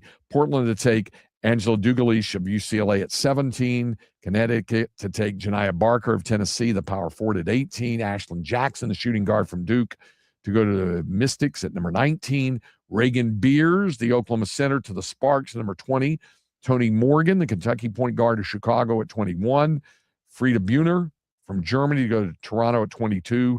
Golden State to take Yarden Garzon of Maryland, shooting guard at 23. The Sparks at 24 to take Justine Posada of Vanderbilt, shooting guard. Indiana to go with Tiana Mayer of Duke at 25. And then in the second round, Rory Harmon project to go to Toronto. So that's where she's projected to go anyway. We'll see. 5 UCLA players in the first 17. Yeah. So that happens when you're a national champion and you're that dominant. And it's one of those losses for Texas that's gonna age. I mean, not that any loss ages, poorly in the Final Four, but they just ran into a very old, experienced team. Yeah, and played very well. And Vic Schaefer said it afterwards that they thought that they let one get away that they should have won. And had they been able to play there, and this is one of those chicken and egg things, did they shoot poorly because UCLA played good defense, or was UCLA credited with a lot of defense because Texas shot poorly? And I think the answer is somewhere in between. I think it's a combination of both. And because especially when you see what UCLA did in the national championship game afterwards to South Carolina. So kind of makes some sense there. Our seatbelt says that bat bash by Katie. Wow, yeah, when she smashed it down to the turf after getting the walk-off home run off of that. Doing her best Reese Hoskins. Yeah, there you go. All right, coming up, a look back at the Masters game. We'll hear from some of the principals when we continue on 13 Under the Zone and the iHeartRadio app. It's Bucky and PK. Would you get in a car with Tiger? No. He invites you on a road trip, but the rule is he's driving. Oh, no, hell no. Come on, you get to hang out with Tiger Woods. No, I'm serious. I would not. If he said, hey, listen, we're going from the club and we're going to go to my house, and I know that he had a couple beers on the course, I'd be like, Tiger, just tell me where you live. I'll get there. Catch Bucky and BK weekday afternoons from 5 to 7 on AM 1300 The Zone. By texting 64,000, you agree to receive recurring automated marketing messages from Ownwell. Message and data rates may apply. No purchase required. Terms apply. Available at ownwell.com/terms. Individual results may vary. Right now, I have 24 different units. I think that's 15 separate properties. I trust Ownwell with all my properties. I trust them to fight for me with the appraisal district as best that they can. They've done a very good job. Ownwell is making my life more efficient, making me a better landlord. Using Ownwell, I've saved on average about $10,000 a year. That's a lot of money. Your property taxes aren't set in stone. They can be reduced. Ownwell combines savvy technology and deep local expertise to save real estate owners real money. Want to see how much Ownwell can save you on your property taxes? Just enter an address and see your tax savings estimate. See how much you can save with Ownwell right now. Text SAVE to 64,000. Text SAVE to 64,000. That's SAVE to 64,000. This is the story of the one. As a procurement manager for a hospital system, she keeps every facility in her network stocked and ready. That's why she counts on Grainger to be her single source for thousands of products, from disinfectants to lighting, air filters, and more. And with fast, dependable delivery, Grainger helps her keep every facility stocked, safe, and running smoothly. Call 1-800-GRAINGER, click Grainger.com, or just stop by. Grainger, for the ones who get it done. Voters are listening to the radio, and they're really listening. If you're running for office, radio gets your message heard, not scrolled past. Reach communities everywhere and be on the air in just 48 hours. Go to winwithiheart.com. That's winwithiheart.com. It's game day. Are your moderate to severe Crohn's disease or ulcerative colitis symptoms keeping you from the action? Skyrizi, risankizumab Riza, could help you get back to the game. Skyrizi is proven to help people feel significant symptom relief, achieve remission, and visibly improve damage of the intestinal lining. Skyrizi is a prescription injection medicine for adults. Don't use if allergic to Skyrizi. Serious allergic reactions, increased infections, or lower ability to fight them may occur. Before treatment, get checked for infections and tuberculosis. Tell your doctor about any flu-like symptoms or vaccines. Liver problems leading to hospitalization may occur when treated for Crohn's or ulcerative colitis. Control is everything to me. Ask your doctor about Skyrizi, the #1 prescribed biologic in Crohn's and ulcerative colitis combined. Learn more at skyrizi.com or 1-866-SKYRIZI. Domestic violence is one of the most widespread crimes in Texas, yet one of the least reported. The City of Austin provides resources for victims of domestic and sexual abuse by offering housing, healing, and preventative measures, fostering an atmosphere that empowers individuals to break free from dangerous situations. If you or someone you love needs help, call the City of Austin's Victim Services 24-hour hotline at 512-472-HELP. That's 512-472-HELP. Britney Spears voluntarily entering rehab for substance abuse. TMZ is reporting Spears checked into rehab somewhere in the U.S. a few days ago after she was urged by several people close to her. Spears was arrested in California last month for a DUI. The Strokes hitting the road this summer. The New York Rockers will kick off their tour June 15th in Clarkston, Michigan, following their headlining performance at Bonnaroo. The Strokes will hit just over 24 North American cities. The trek will wrap September 20th at New Jersey's See Here Now Festival. We got to get everyone out of here. Go! The Super Mario Galaxy movie still bringing in millions at the box office. The animated sequel made $69 million in its sophomore outing, pushing its domestic to $308 million. Globally, the film has made $629 million and is the highest grossing movie of the year. Project Hail Mary finishing in second with $24.5 million in its fourth outing. A24 is the drama taking third. The rom-com You, Me, and Tuscany made $8 million in its debut. Pixar's Hoppers rounding out the top 5 with over $4 million in its sixth outing. No Doubt guitarist Tom Dumont revealing a health struggle in a post on Instagram. The musician revealing he began experiencing symptoms several years ago. After going to several doctors, undergoing multiple tests, he was diagnosed with early onset Parkinson's disease. He said it's been a struggle every day, but he's still able to play the guitar and intends on joining the rest of No Doubt for their upcoming shows at the Sphere in Las Vegas. That's entertainment. I'm Jennifer Pulsoni. Harsh and Henry, the morning kickoff, tomorrow at 7.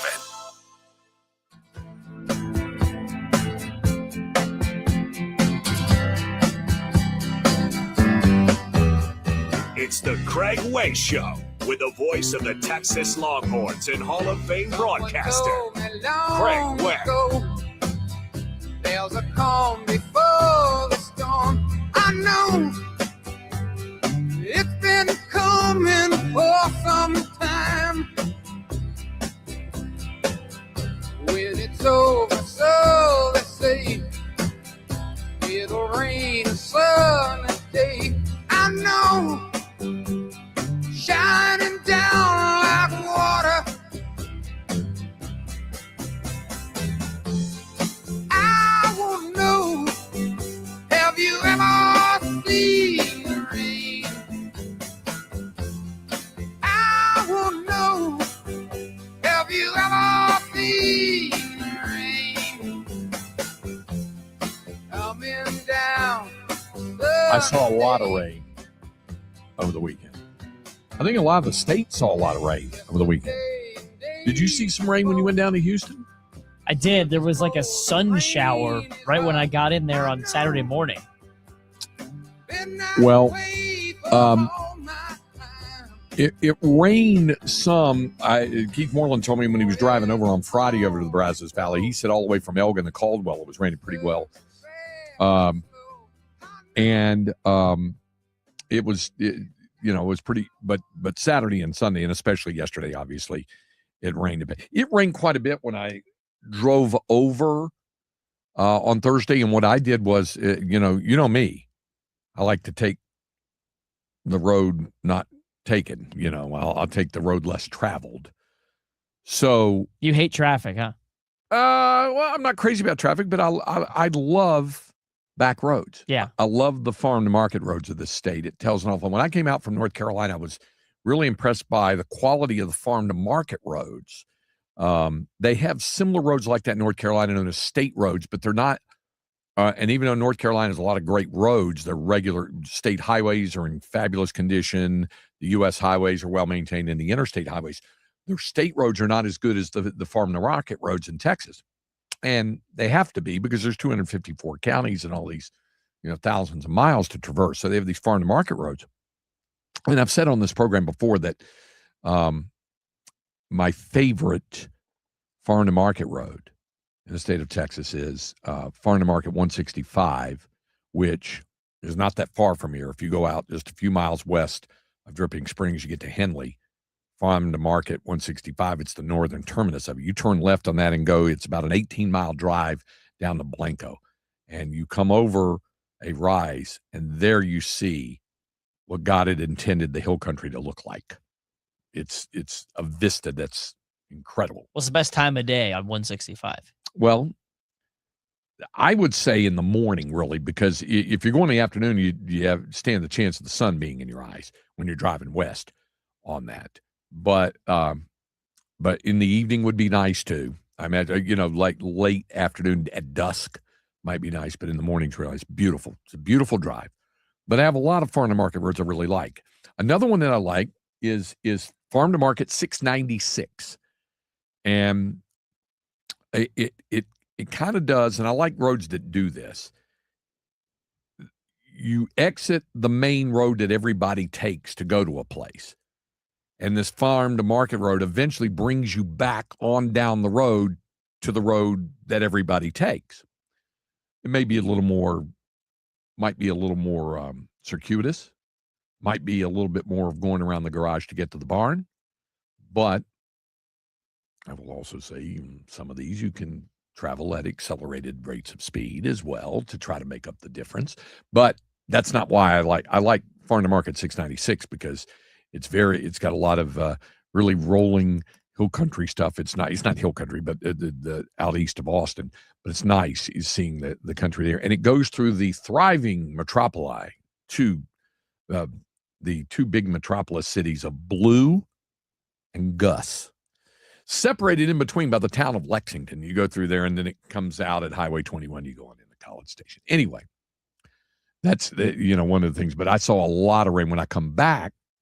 And because I live on the far, far north end of Georgetown, in fact, I often say that you could throw a rock from my house and land it in Gerald. It's not quite like that, but we're far north end. So when I came back from College Station from a basketball game, I guess, women's basketball game a year or so ago or whatever it was, I was like, I'll let the GPS decide what's the quickest way. And it took me down a way I had never gone before, and it involved a lot of farm to market roads. So I was like, okay, I can do this.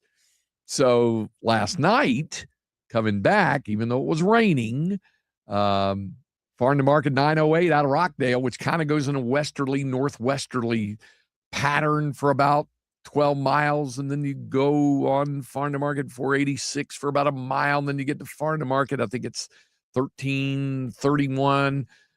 And it goes west for about 15 miles and skirts near the bottom of Granger Lake, and it empties out near Circleville, which is between Taylor and Granger on 29, and then you can get up to get on 971 in Granger and cut through Weir and get to the north side of Georgetown. Circleville. It's on Highway 29, which is of course 95, which is of course known for its town square. There's no town there. A couple convenience stores now. It's on Highway 95 between Taylor and Granger. But anyway, so I was thinking about that. With the rain, I had to pass through some of that rain on the way back, but it wasn't too bad. On the text line, I was asked, talking about Ariel Atkinson, could score, though she didn't quite get it going at Texas. And if she was an All-American CPAL at Texas, but no, mainly for her defense. And he asked, where's Charlie Collier? Not in the WNBA anymore that I know of. I don't think so, but we'll check on that. Okay. Yesterday. Yeah, she's not in the league. I didn't think so. And she had different goals in life. She was okay with playing basketball, but it was not her means to an end. She's playing overseas. Okay. I started to say, she mentioned that, but she said, I remember talking to her about this, and she said she had some interest in playing overseas because she wanted to see Europe. Where's she playing? Does it say where you're looking? I'm reading. You're reading. It might be Australia. Okay. Let me see where she's playing right Well, now. she said she wanted to see the world and wanted to start, I think, with Europe or whatever. So it wouldn't surprise me if that were the case as well. Certainly wouldn't surprise me. Most recently in Turkey. Okay. She did mention Europe first, so there you go. And a lot of and Ariel played in Israel for several seasons, or 3 or 4 years before she hooked up with the Mystics. She had played, and there were a couple of years she did both. Israel, Poland, China. She was in Australia last year. Now Charlie? she's signed with a Turkish club. Okay. All right. So there you go. See, Val, there's your answer on that. At the Masters, Rory McIlroy looked like he had the thing blown out of the water. Did, kind of. At 36 holes, he had the largest lead at the midway mark of the Masters in tournament history. The largest 36-hole lead. He's up by 6 shots. And then on Saturday, just kind of gave a shot back, shot a 73, shot a 71 yesterday. So he wound up shooting 144 even par for the last 2. So he was able to bring it on in, although it got a little bit tight afterwards. But it was a different set of emotions for him, or at least styled differently. Emotions can be emotions. You can be overcome with emotion, but styled differently, meaning what it meant to him in his pursuit of the green jacket the first time to complete the career Grand Slam and then to make it back-to-back. I thought it was so difficult to win last year because of trying to win the Masters and the Grand Slam. And then this year I realized it's just really difficult to win the Masters. I tried to convince myself it was both, but just incredible. You know, I obviously did the bulk of my work on Thursday and Friday. And, you know, I don't think I would have believed anyone if they said to me, you know, all you have to do is shoot even par for the weekend and you'll win. I definitely thought I was going to need to go out there and at least shoot a couple of under par scores. But, you know, the course in the afternoon, you know, yesterday the course was gettable pretty much all day. But today the wind was up a little bit. It was gusty. It made things definitely a little more tricky, especially on the back nine. And I just had to hang in there. You know, I did a decent range session last night and tried to figure a couple of things out. And I definitely hit my irons better today. I think I struck the ball better today overall, which was good to see. But I still needed to rely on my short game those last few holes. You know, the up and down on 16 and the up and down on 17 were huge. But yeah, just absolutely delighted to be able to get it done. You know, having a 6-shot lead going into the weekend, it would have been a bitter pill to swallow if I wasn't able to get myself over the finish line. I dare say. He was asked if he would take the same amount of time to soak all of this in as he did last year, or is it going to be a different feeling? Different. I said it at the start of the weekend here. I felt like the Grand Slam was the destination, and I realized it wasn't. You know, and I'm on this journey to, you know, I don't know. I've just won my 6th major, and I feel like I'm in a really good spot with my game and my body. And, you know, I've, you know, I don't want to put a number on it, but, you know, I feel like this win is just, you know, it's a, I don't want to say a stop on the journey, but it's just a part of the journey. And, you know, I still have things that I want to achieve, and, but I still want to enjoy it as well. You know, I've waited so long to win the Masters, and all of a sudden I win 2 in a row. So I still want to enjoy it. I'm I've got a couple of weeks off before I go back to play competitive golf, and but I don't think I'll go through that lull of motivation or the sort of things that I was feeling last year post winning this tournament. Okay.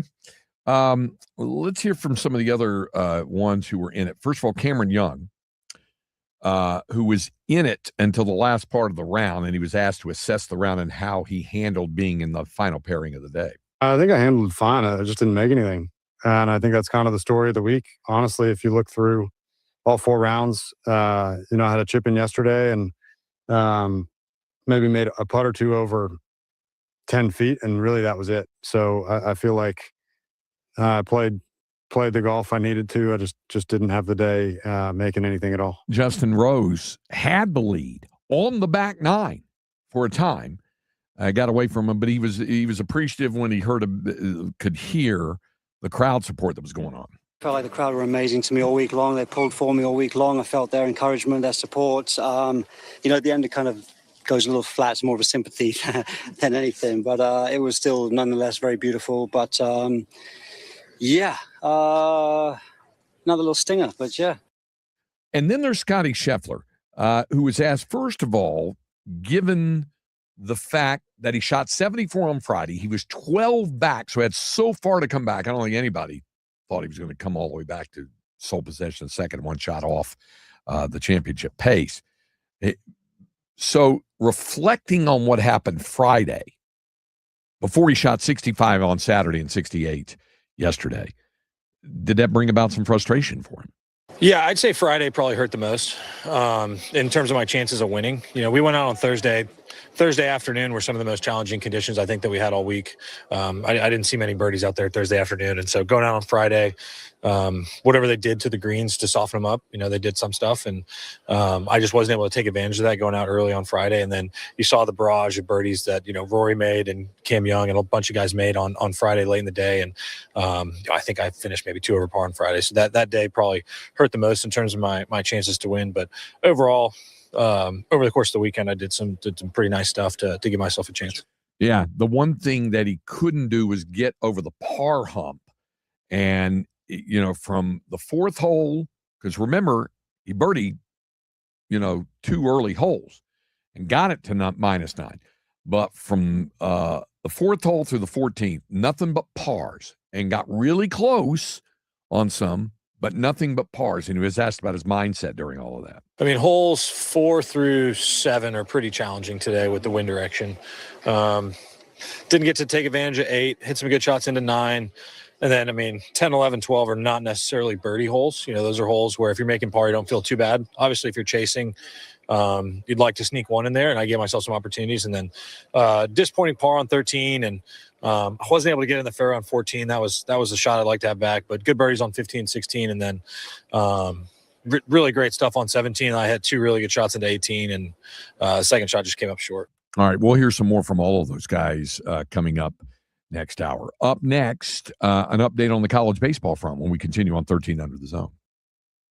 It's draft week. Time to get ready for the picks, the predictions, and the party at Rowdy Cowboy.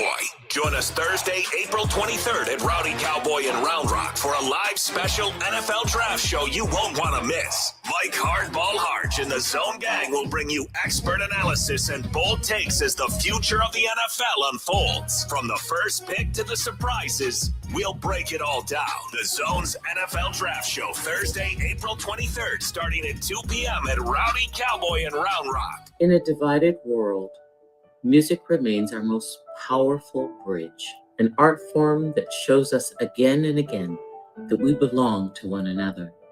Music is the one language the world already shares. It crosses borders, dissolves fear, and reminds us of our common heartbeat.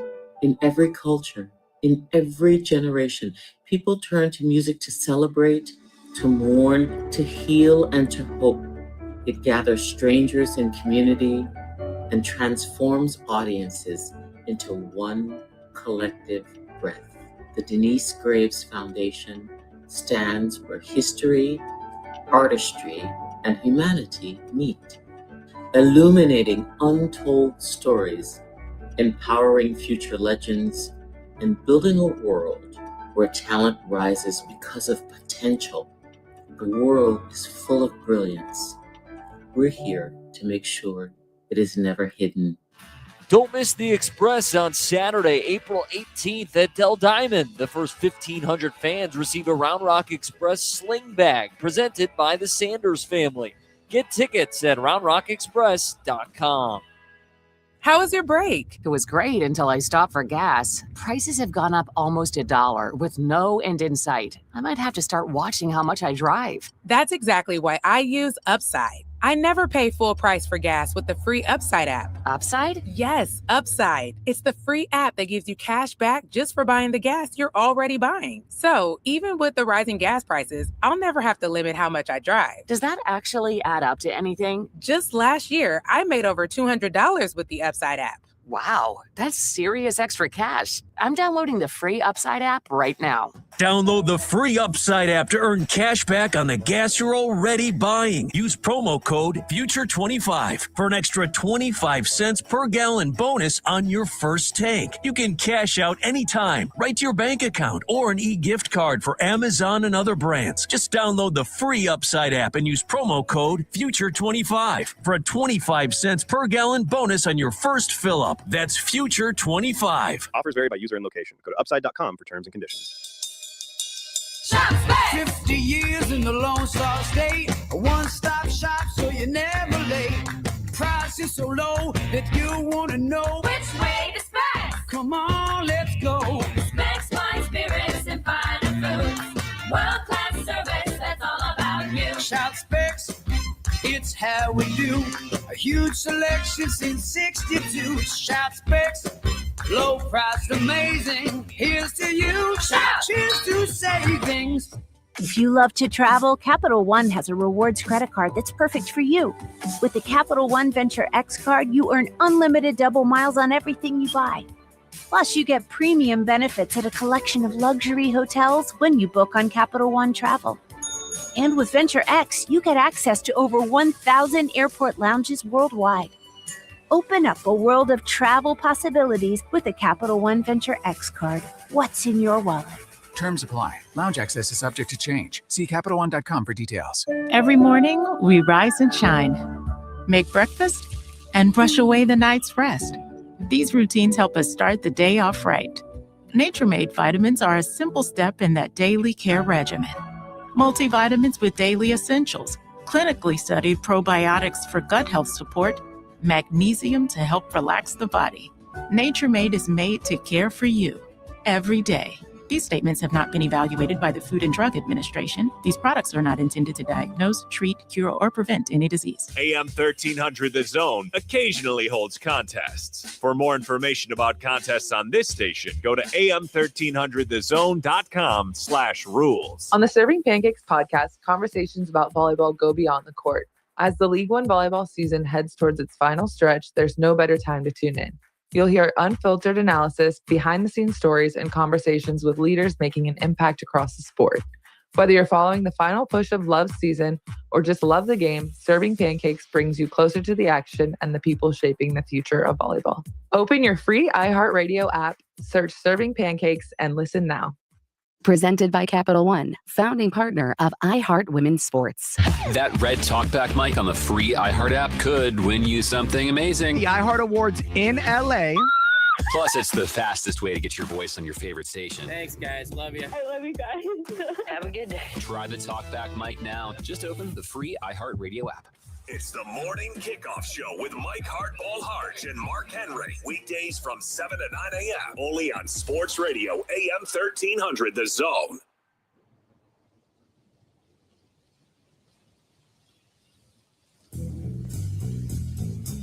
Welcome back to the Craig Way Show and the voice of the Longhorns, Craig Way. Follow Craig on social media at Horn Boys.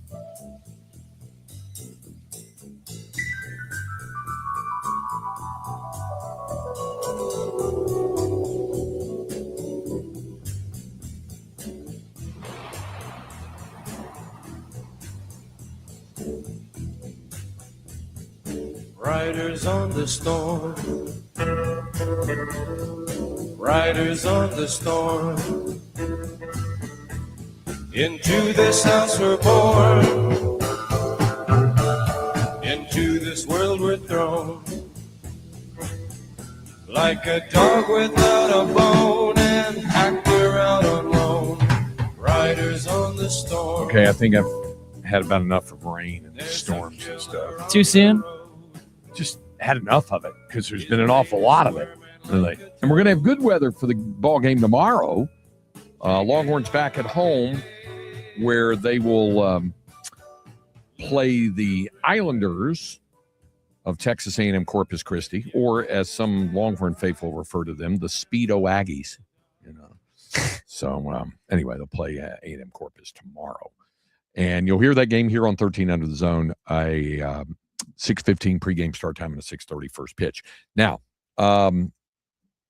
the latest college baseball polls, well, at least two, the two most recognized college baseball updated polls are out. There are, I think, we mentioned I'll tell you, 5, I believe. There is D1 baseball, which is generally acknowledged as the most knowledgeable, that and the National Collegiate Baseball Writers Association, those two were updated.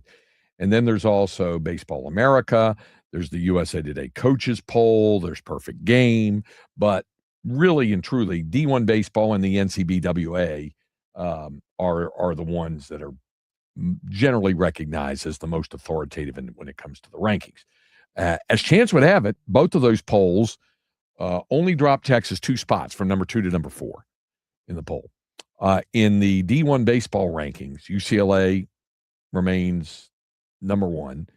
Georgia Tech moved from 3 to 2. They had an impressive sweep of Florida State over the weekend, who had been number 5.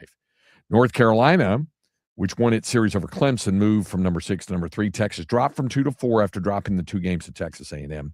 Georgia dropped from 4th to 5th after dropping 2 out of 3 at home to Florida. Oregon State up 1 spot to number 6. Coastal Carolina now up to number 7. This is the highest the Chanticleers have been ranked this season. They were number 8 and number 9, depending on the poll when they played Texas last month down in Houston, or at the tail end of February down in Houston. Florida State fell 3 spots from 5 to 8 after being swept by Georgia Tech. Virginia up 4 spots, 13 from 13 to 9, and Texas A&M up 8 spots with its series taking the 2 wins over Texas from number 18 to number 10. Alabama got swept over the weekend in their series, and they will come to Austin ranked 11th. They dropped from number 8 to number 11 after being swept by Arkansas. USC, Southern California, up 2 spots to number 12. Auburn up 2 spots to 13. Oklahoma up 2 spots to 14. West Virginia up 2 spots to 15. Arkansas up 6 spots after that sweep of Bama. Razorbacks are 16. Mississippi State, which had been number 4 in the country 2 weeks ago, has dropped now 6 straight conference games, back-to-back sweeps, on the road at Ole Miss and at home to Tennessee, and they've dropped from 9 to 17. Kansas, in the poll for the first time since early in the season, is number 18. Oregon is 19. Florida, with that series win over Georgia, is number 20. They had not been ranked last week. UCF got swept by Kansas, and so they dropped from 12 to 21. Southern Miss lost the series to Louisiana. They dropped all the way to number 22. Arizona State is at 23, Boston College 24, and Ole Miss 25. Nebraska and LSU dropped out of the polls. LSU got swept by Ole Miss, who stayed in the polls at number 25.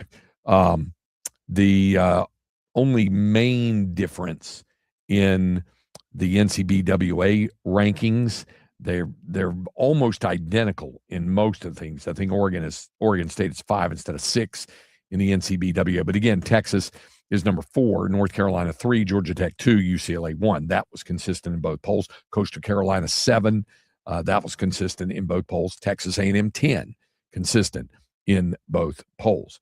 So that's something to keep in mind on that. All right, there's your updated college baseball rankings. We'll be back to wrap up hour number 2 of the program here on Sports Radio AM 1300 The Zone and the iHeartRadio app. UT football, basketball, and baseball. All in one station for all. This is why I listen. 1300 The Zone. 1300 The Zone. I know that many of us enjoyed watching the Masters over the weekend. You know who is a true master of personal injury law if you've been hurt? Well, that's my friend Dan Christensen at DJC Law. The number is 512-888-9999. And you can call them anytime, day or night, 24/7, 365. You know, legal issues don't always adhere to regular business hours, and neither does DJC Law. They're available around the clock to provide assistance when you need it most. And if you can't come to them, they'll come to you at home, in the hospital, even by Zoom. This is a veteran-owned law firm. In fact, DJC Law is the largest Austin-based veteran-owned personal injury law firm in Texas. They have thousands of five-star Google reviews with over 30 years of serving Austin and the surrounding communities. Give DJC Law a call at 512-888-9999. They've recovered millions of dollars in settlements and verdicts on behalf of their clients. That's 512-888-9999. Your road to justice begins with DJC Law. This is the story of the one. As a procurement manager for a hospital system, she keeps every facility in her network stocked and ready. That's why she counts on Grainger to be her single source for thousands of products, from disinfectants to lighting, air filters, and more. And with fast, dependable delivery, Grainger helps her keep every facility stocked, safe, and running smoothly. Call 1-800-GRAINGER, click Grainger.com, or just stop by. Grainger, for the ones who get it done. Did you know about 1 in 3 people with plaque psoriasis may also develop psoriatic arthritis, which causes joint pain, stiffness, and swelling? Does this sound like you? Listen to what it sounds like to be a million miles away. Tremfya guselkumab, taken by injection, is a prescription medicine for adults with moderate to severe plaque psoriasis who may benefit from taking injections or pills or phototherapy, and for adults with active psoriatic arthritis. Serious allergic reactions and increased risk of infections and liver problems may occur. Before treatment, your doctor should check you for infections and tuberculosis. Tell your doctor if you have an infection, flu-like symptoms, or if you need a vaccine. Imagine being a million miles away.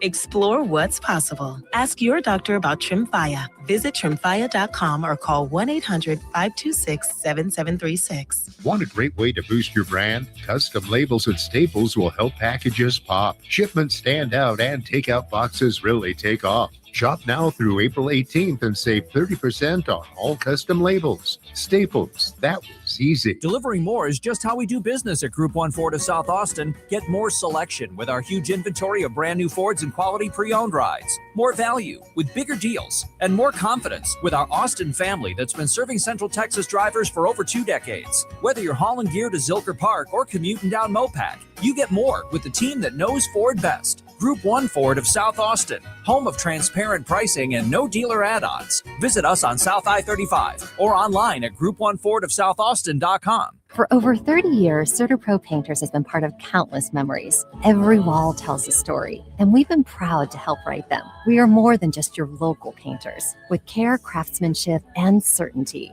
From the first brushstroke to the final smile, our promise is simple. Your home, beautifully painted and worry-free. CertaPro Painters, that's painting happy. Get started today at CertaPro.com. Each CertaPro Painters business is independently owned and operated. Contractor license and registration information is available at CertaPro.com. Adopt US Kids presents Multiple Choice Parenting. Your daughter just had her first breakup. Do you A, put yourself in her shoes? How could he do this to you?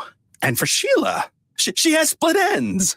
B, console her. Oh, sweetie, this is going to happen a lot. 4, maybe 5 more times before you get married. C, take charge. Got to get this all straightened out. Give a little talking to, man to man, mano a mano. Hey, Steve. Is now a good time? No? Okay, no problem. Bye. Or D, help her find a new boyfriend. I know a great place to meet boys. The internet. Nice, single boys. Never mind. How about some ice cream? As a parent, there are no perfect answers. But you don't have to be perfect to be a perfect parent. Thousands of teens in foster care will love you just the same. For more information on how you can adopt, visit adoptuskids.org. A public service announcement from the U.S. Department of Health and Human Services, Adopt U.S. Kids, and the Ad Council.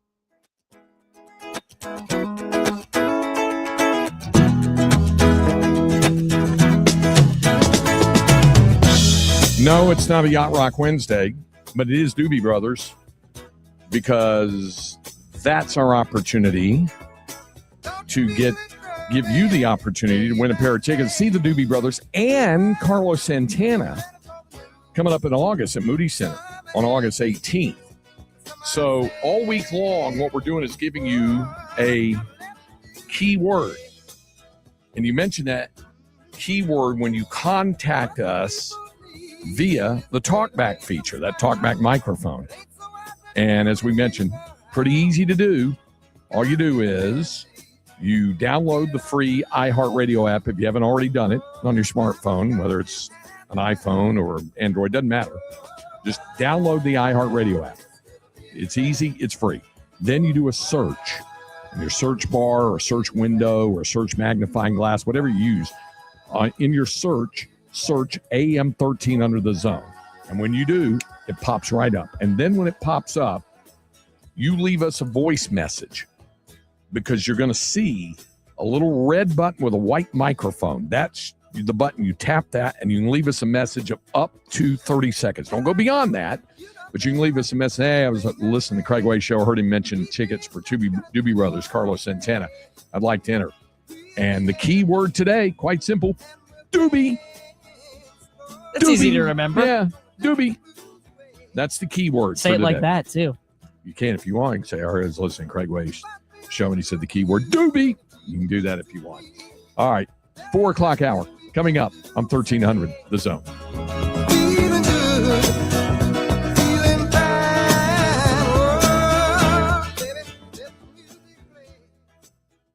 Austin, Texas, the WNBA needs you to pull up and bring the energy, as they will have 2 of their teams coming in for a very special preseason showdown as the Dallas Wings take on the champs, the Las Vegas Aces, live at the Moody Center, and it's all going down May the 3rd. We'll see some elite hoopers, some big plays in that playoff type feel. Trust me, you will want to be in the building. Get your tickets now at moodycenteratx.com. The Wings versus the Aces, May 3rd. You don't want to miss it.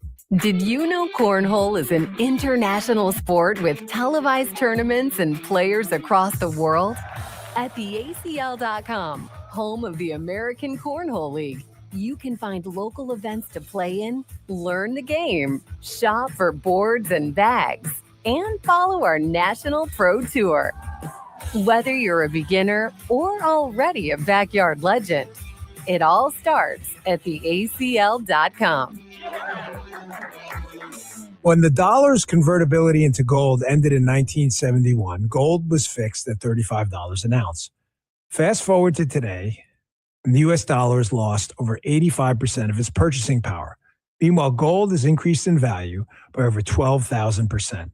Central banks are buying gold at record levels. Major firms are holding significant positions in gold. And I choose to buy gold from Birch Gold Group. Stan Bongino, and it all starts with education. Birch Gold just announced their Learn and Earn Precious Metals event. This free online event rewards you for learning the basics of investing in precious metals. Sign up to get free silver on your next purchase if you qualify. And you can get even larger incentives as you go. The more you learn, the more you can earn.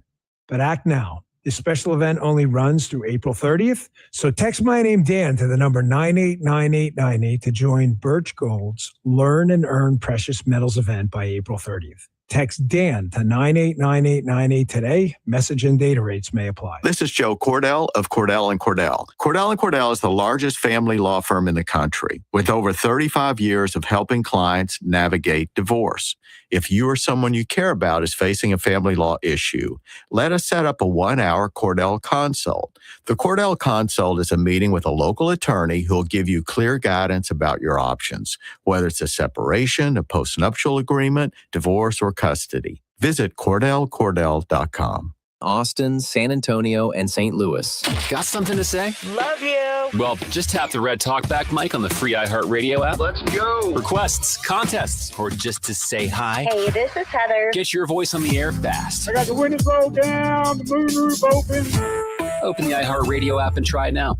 Take a look under your bed. Find stuff under there? What about jobs? No? Now try your basement. There's a pair of overalls that overall you're not so into anymore. A perfectly good laptop that hasn't sat in your lap in months. And even more stuff, but still no jobs? Well, you really have both. See, stuff is defined as household articles considered as a group. Sometimes this stuff is no longer needed. Wait, no longer needed? That can't be right. Because remember those jobs you were looking for? Those are really needed, and they're the stuff inside your stuff. Even inside that winter coat that moved with you to Phoenix. Our job is to unlock those jobs, and it starts when you donate your stuff to your local Goodwill. Here's how we do it. When you donate to Goodwill, we sell your stuff to provide job training for people right here in your community. So just by teaming up with Goodwill, you help create jobs. And isn't that worth parting with the leftover keytar from your 80s cover band? Goodwill. Donate stuff, create jobs. Find your nearest donation center at goodwill.org. A message from Goodwill and the Ad Council. From the Audio-Visual Consultation Studios, Sports Radio 1300 The Zone, KVET AM Austin, your home for the Horns, and the #1 preset in your car and on the free iHeartRadio app.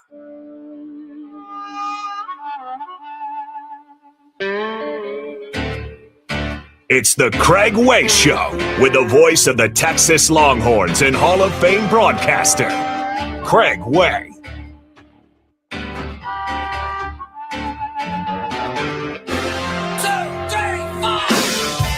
Third and final hour of the program here on Sports Radio AM 1300 The Zone. Craig Way is my name. Thank you for joining us. Jake Herman, the producer, alongside. I'm glad to have you with us. We've talked about the Masters. We'll hear some more from Rory McIlroy, from Scotty Scheffler, from the contenders, and that we'll hear that coming up in the next segment. Also, we've updated college baseball. Texas dropping 2 spots in the poll from number 2 to number 4. And by the way, throttle back, my opinion, that and I guess $7.50 will get you a decent beverage from Starbucks these days now with the rising price. I think my wife's beverage of choice now, and she likes the shaken espresso. Linda does. I think it's something like, just to get a grande, not the huge one, not the venti. I think it's like $7 now. I think it's like $7.12 or something. It's not cheap. No, not cheap. But anyway, sounded a little bit like Allen Iverson there. Not a venti. No. So yeah, my opinion, in $7.12 will get you a grande shaken espresso. What I was about to say is just kind of throttle back just a little bit on the angst of Texas dropping the 2 games in College Station. Yeah, they wanted to win, obviously, and that's the first series they've lost this season. They're still tied for second place. They're a game and a half out of first, and they've just now hit the halfway mark of conference play. There's a lot to go. Now, I get it. When it happens like that to your rival, it's going to stir the passion more. I get it. I understand. But, I saw a lot of angst on social media. Embarrassing, awful, inexcusable. Should never lose to A&M. First of all, I didn't respond. I just read it. But to the people who say that, have you looked at what A&M's done? They're one of the best offensive teams in the country. When you have the team batting average that they have, which I think is .318 as a team, and in conference play, in the rough and tumble league of the SEC, they're batting like .290 as a team. No, they're good. They're good. Whether you want to grudgingly admit it or not, they're good. So that's baseball. Yeah, it is. It's baseball. You lost a 1-run game, and you left College Station without Dylan Volantis or Cozart pitching. Yeah. And by the way, if you're wondering about that, I don't think, because Volantis did not pitch yesterday, I don't think he'll start the midweek game tomorrow. I'd be surprised. I'm not shocked, but I'd be surprised, unless they wanted to get him an inning, or something like that. But I don't think that'll be the plan. Cozart, perhaps, as right now anyway, the established closer. But I think they'll bullpen it again against Texas A&M Corpus Christi tomorrow night. But do not be surprised. I haven't talked to Jim Schlossnagle about this, and I will tomorrow. But it would be logical reasonable to think about the fact that maybe Schloss would want to go ahead and flip the rotation and have Volantis start Friday instead of Sunday, then go back with Ruger-Riojas on Saturday, and then come back with Luke Harrison on Sunday. Because that way you also split up the left-handers. You go left, right, left instead of right, left. That's just the way the season opened, that it was going to be better that way. But now is the opportunity. If he wants to do it that way, he and Max Wiener will talk about it and they'll figure out what they want to do. Wouldn't surprise me if that was the case, but we'll see. Alabama coming in, and Crimson Tide coming off being swept by Arkansas, who was really scuffling. And now the Razorbacks seem to have recovered their form. Keith talked about it, though. They've got all the talent in the world on that team. Yeah, absolutely. And we'll be heard from before the season is done. So it'll be Alabama on Friday night, Saturday afternoon, and on Sunday. Saturday afternoon, of course, is also, actually starting Saturday morning, is the fan day over on campus before the final spring practice. And that will start as early as, I think, 9:30, with the fire sale going on with the fan store and all of the other things. And then at 11 o'clock, the practice inside of DKR Texas Memorial Stadium. Remember, sit on the east side. I think it's between sections 12 and 32, something like that. We'll have more details on that during the week. Also, Drew Martin, Senior Associate Athletic Director, is going to join us before the week's out to talk about it as well. Drew was going to be on with us yesterday during the ball game that was never played because he was there. He's also the sport administrator for baseball, so he was there, but unable to be with us because we have a ball game to talk about. So anyway, so it's Friday, Saturday, and Sunday on that. Okay, we haven't mentioned the NBA playoffs, but now we can because they are set, starting with the play-in tournament. I don't know if I've ever asked you, how do you feel about the play-in? I think it's terrible. Really? Yeah, I'm not a fan of the play-in. Wow, a little HSO there, a little hot sports opinion. Tell us, why are you down on the play-in? Because what do we? I'm going to pull up the standings this year to get my numbers right. Okay. The Golden State Warriors are 8 games under 500. You're telling me they can play in? Do they even want to win the play-in game with this draft? Oh, you win. You get the right to face. Let's check my notes here. Oklahoma City or San Antonio. Okay. What? It's just, I don't know. All right. Let me ask you. If they can't win the finals, what? I mean, it's a best of 7 format, right? If this team is not going to be able to win their way through, what are we doing? It's encouraging teams to load manage because you can just, you can go 8 games under 500, make the playoffs. If you're on again, off again, love-hate relationship with your hometown team, with the Wizards, and they had a chance going the last weekend of the season to make the play-in, would you want them to get in?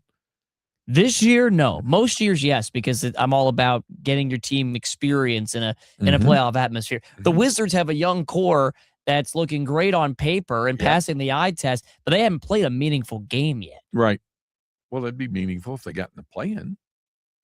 Right? Craig, none of these regular season games involving the Wizards, Pacers since Halliburton injury, the Nets, the Bulls, the Jazz, the Grizzlies since all the trades, none of those games have been meaningful for 3 months. All right. If you're a Charlotte Hornets fan, and I know some are, they're pretty pumped up about this. Because when you hadn't been in the playoffs in a while, and then you get in, they're the 9. They're playing Miami, the 10. The loser's eliminated. And then the Blazers play the Suns. The winner automatically earns the 7. I like the format of it. I just don't think it's necessary. Okay. I guess I was asking you about that as much. The format's unique because the 7-8 loser in the East, that would be the Magic and the Sixers. Who are both terrible. Both terrible. I think the Sixers, because they've just been waylaid by injuries. Right. More than anything. The winner will earn a 7 seed.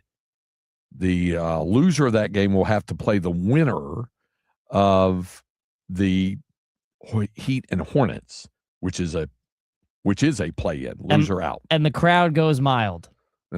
And then, and the same thing with the 7 and 8, Suns and Blazers. The winner earns the 7. That should be fun, Suns Blazers. All right. And the loser's eliminated. And then the winner would then play the loser would play the winner of the elimination game between the Clippers and the Warriors. So Steph Curry is back, so maybe the Warriors have some new life as a result of this. We'll find out. I suppose. I don't know. I suppose I'd be excited if I was the Hornets, but what's wrong with the tight race for the 8th seed instead of knowing that there'll be a play-in team for 2.5 months? I would say to you that is the same mindset that people had when they expanded the wild card in baseball and in the NFL, trying to generate more fan interest in those cities for teams to have something to play for instead of tanking to improve your draft stock. And by the way, I do like the fact that these measures that they're going to undertake to all but, if not completely, eliminate tanking, because it needs to happen. I was prepared to walk in the other day and just absolutely shock everybody and say, I agree with Draymond Green. Now, that statement alone would make it what? No context, Craig Way show. Yeah, right. But if you heard his soundbite the other night when the Warriors were playing, I forgot who it was they were playing. Maybe it was the Blazers. Sacramento? Sacramento. And there was just this, and the camera showed it also, this foul that was committed. Oh, yeah. When they were looking to completely tank, and it was so obvious. Well, the league determined incompetence. Yeah, right. Not tanking. Yeah, right. Incompetence. Okay. That's even more insulting. Right. That's just even more insulting. They're exonerated from tanking, but they're on the hook for something else. For being stupid, or whatever. I have the... Yeah, listen to this is Draymond Green, and that's why I said it would shock people, because the vast majority of the things he says are just ridiculous, a lot of things. And that's why he leads the league in technical fouls every year and all that sort of stuff. I will say this. I give the man his props. He's entertaining. And, and he's pretty entertaining. Now, this wasn't intended to be entertainment. It might have come across that way to people, but this was a man's philosophy, and I think he's spot on with this. I saw a team tonight foul Seth Curry with 3 minutes to go in the game for no reason. In the penalty. I get fined when I do wrong. Just fine the hell out of people. We love taking money from players. Keep fining the teams. I've seen 2 fines. And we all know everybody tanking. But you've seen 2 fines. If it was players, we snatched that money in a heartbeat. Fine them. He's saying that the teams. If you apparently have no problem finding players, find the teams if they're going to do that. And they're right. That spot shadow camera showed that foul. One of the Kings players just fouling Steph Curry well away from the ball. No need to in a 1-point game with 3.5 minutes or 3:15 to go in the game. There's no reason for that. No point unless you're trying to lose. I haven't seen that since somebody did that March Madness by accident, right? Fouled when they were up 2. Yeah. Instead of 3. But that was accidental. Right. That was incompetence, but that was just not understanding, the 3 big words: time, score, situation. Got to understand time, score, situation. And that wasn't done in that college game. Meanwhile, you see the latest Wizards news today? No. Anthony Davis is going to play because he wants the money. Oh. As if he had to clarify. Okay, that's very altruistic. Better than what the Mavericks got from Klay Thompson. They asked if he was going to be back. He said, well, is Luka playing next year? I came to Dallas to play with Luka. Yeah, okay. Well, they're not going to trade you to the Lakers, Klay. That's not going to happen. And when are we going to get to see Luka play? Well, hopefully in the postseason. He had to set out the rest of the regular season because of the hammy. The matchups in the East, Detroit with the best record. How about Detroit? Best record since they won it in 2007 when Larry Brown was the coach. And he had the now in all kinds of legal trouble Chauncey Billups as his lead guy. They're playing whoever winds up being that 8th seed out of the East. That's impressive. Without Cade Cunningham, they really didn't miss a beat. So that is either going to be the Magic, the Sixers, the Heat, or the Hornets. One of those teams will be the 8th seed. Can we just pencil the Heat in for 7 through 10 every year? So that would be the 1 versus 8 matchup. Boston is the 2 seed. They'll play either the Magic, the Sixers, the Heat, or the Hornets, because they'll actually play either the Magic or the Sixers, because the winner will be the 7 and will play Boston. The loser will then play the winner of the Heat and Hornets in an elimination game to see who is the 8th seed.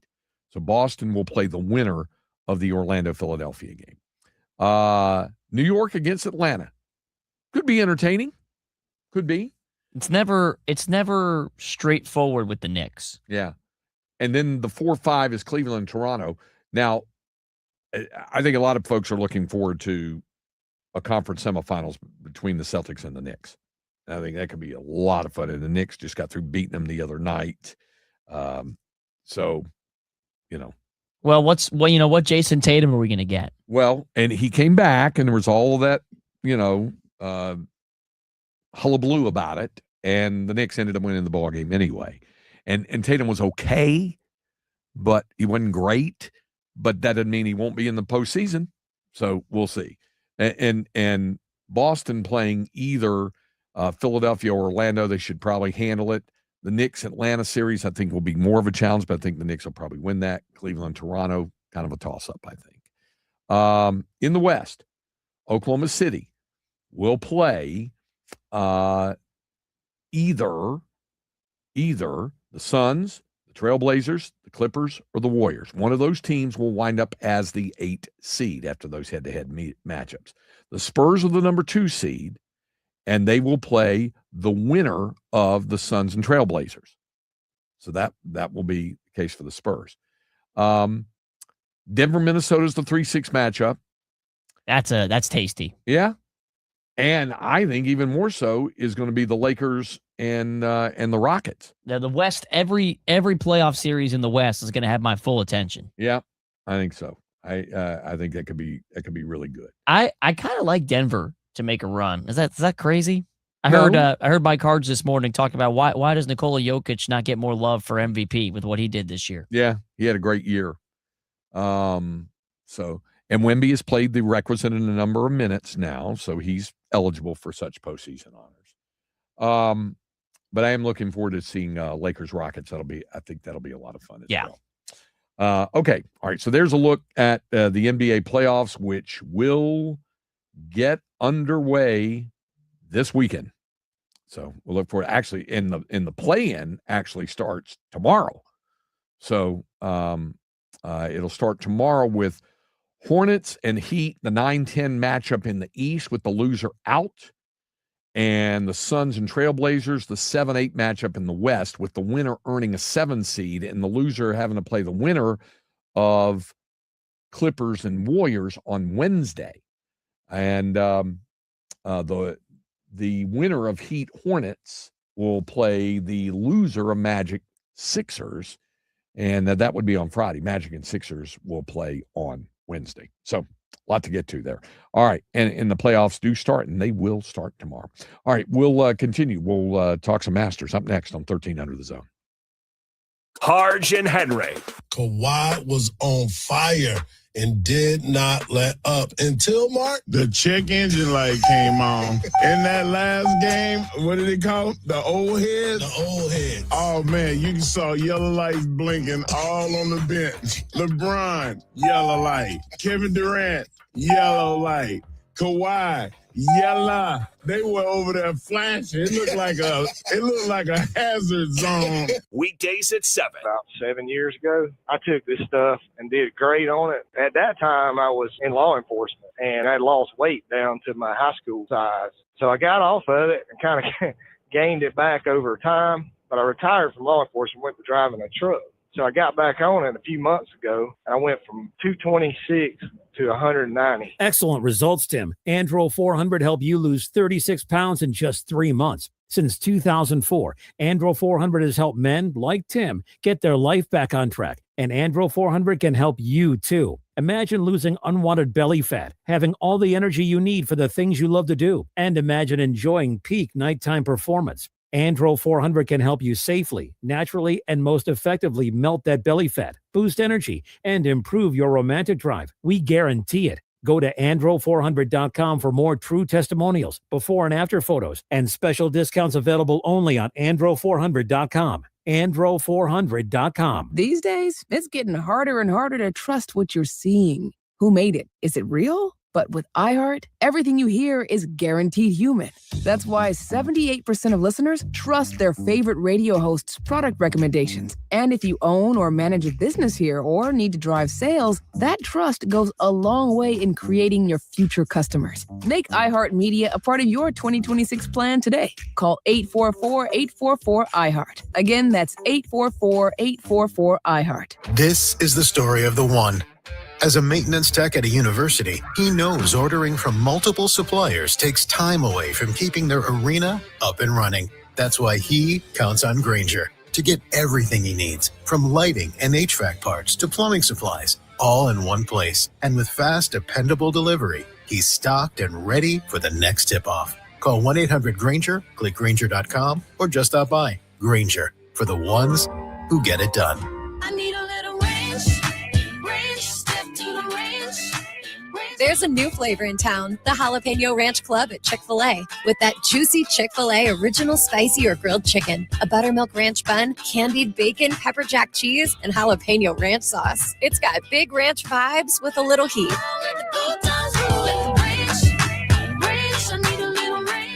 Chick-fil-A's new Jalapeno Ranch Club. Available for a limited time only. Order ahead on the Chick-fil-A app. You'll do anything to get everyone to the bar for some March hoops. Like sending countless highlight reels to build anticipation, lending one of your jerseys to a friend in need, and getting everyone's order ready for the bar. But that's the easy part, because it's always a bucket of Bud Lights. The clean, crisp taste that makes every get-together at the bar worth doing anything for. Bud Light. Easy to drink, easy to enjoy. Enjoy responsibly. Copyright 2026 Anheuser-Busch. Bud Light Beer, St. Louis, Missouri.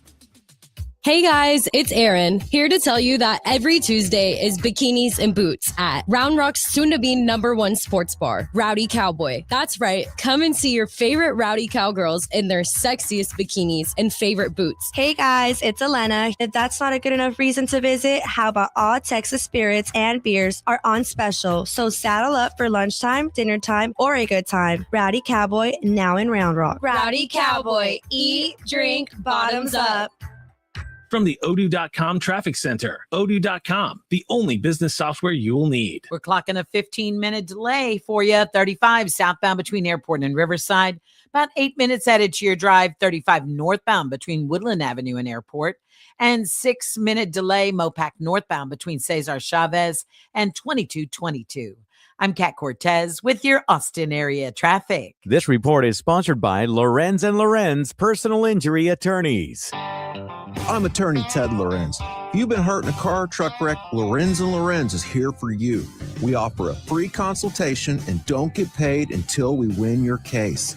Lorenz & Lorenz, we're on top of it. Austin, Texas. There are currently more than 200 Beaumont area children in foster care and not enough licensed families to provide them with a safe and loving home. If you would like to learn more about becoming a foster family for children in need, call Buckner Children and Family Services at 409-866-0976. That's 409-866-0976. Or visit buckner.org. Longhorns baseball plays here on Sports Radio AM 1300 The Zone.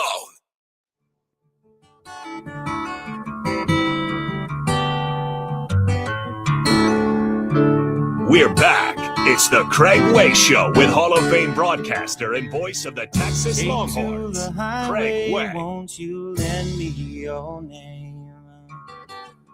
Your way and my way seem to be one and the same. Mama don't understand it. She wants to know where I've been.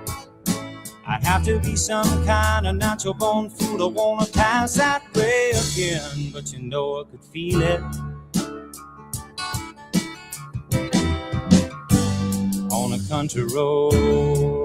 Is this a reference to my appreciation of the farm to market road in the state of Texas? You bouncing back with James Taylor's Country Road. I love this tune. Love it. Yeah. Love it. Yeah. But is that why? Yeah. Okay. All right.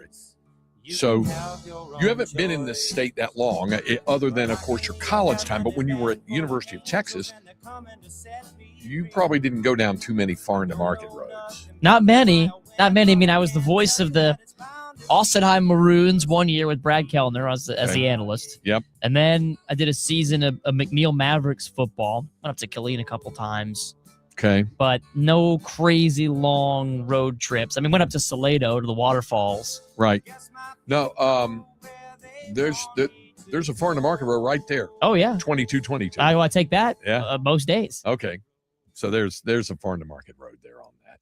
And like I said, I really liked 160. But there's other ones too. I took more. I did a season of Elgin Wildcats soccer, 2021 spring. Yeah. So there you go. And you had to deal with, what would that be? Farm to market, is it 1704? I'm trying to remember over there. Yeah, they all. But I don't know why I'm thinking about 1776. Must be patriotic. No, anyway, we were mentioning our appreciation for the farm to market road in the state. It always comes to mind for me. 1100. It always comes to mind for me in the springtime because the bluebonnets start blooming, and springtime, especially in the hill country, can be a magical place. There's another one that's really kind of dubbed, or at least was for a while. I don't know if it still is. I think it's farm to market 390, and it's over by Burton, and it swings around through William Penn and over to Independence, or over in the Brazos Valley. And it had the brown and white, kind of like a scenic road marker, I think it was, for a long time. And there's some of those. I don't know if they continue doing it that way, but that was one. And that's a really nice. And you want to talk about seeing some incredible bluebonnets at that time of year. That's the road to take. You know, there were some scenic roads in North Dakota. I thought, really? Where? What am I supposed to be looking at? Did you ever go out? And I haven't been there, but I've read all about it and the history of it. And our friend Bill Schoening, the recently retired voice of the Spurs, and prior to that, play-by-play voice of the Longhorns when I was his analyst from 92 through 2001. Bill had mentioned. Wait, what did you just say? I just lost it. I lost my train of thought. You were talking about the scenic roads of North Dakota. North Dakota, because Bill went there out to the Theodore Roosevelt National Park. Yeah, I got to go twice. Okay, it's about a 3-hour drive from where I was living in Bismarck. All right, so you went out there. It's beautiful. Yeah, beautiful in the fall. Painted canyon. Yeah. We got a little lost in there. Had to kind of hiked up the side of it to get back to the car. Look at you. No wonder you were all set for Big Bend. You'd already had experience in those kinds of things. So saw some bison grazing. Yeah. Had a little 30-minute hold up trying to drive through the park, but it was lots to see. Very cool. Yeah, absolutely very cool.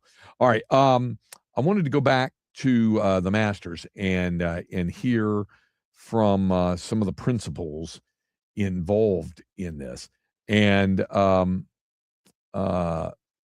let me start it off by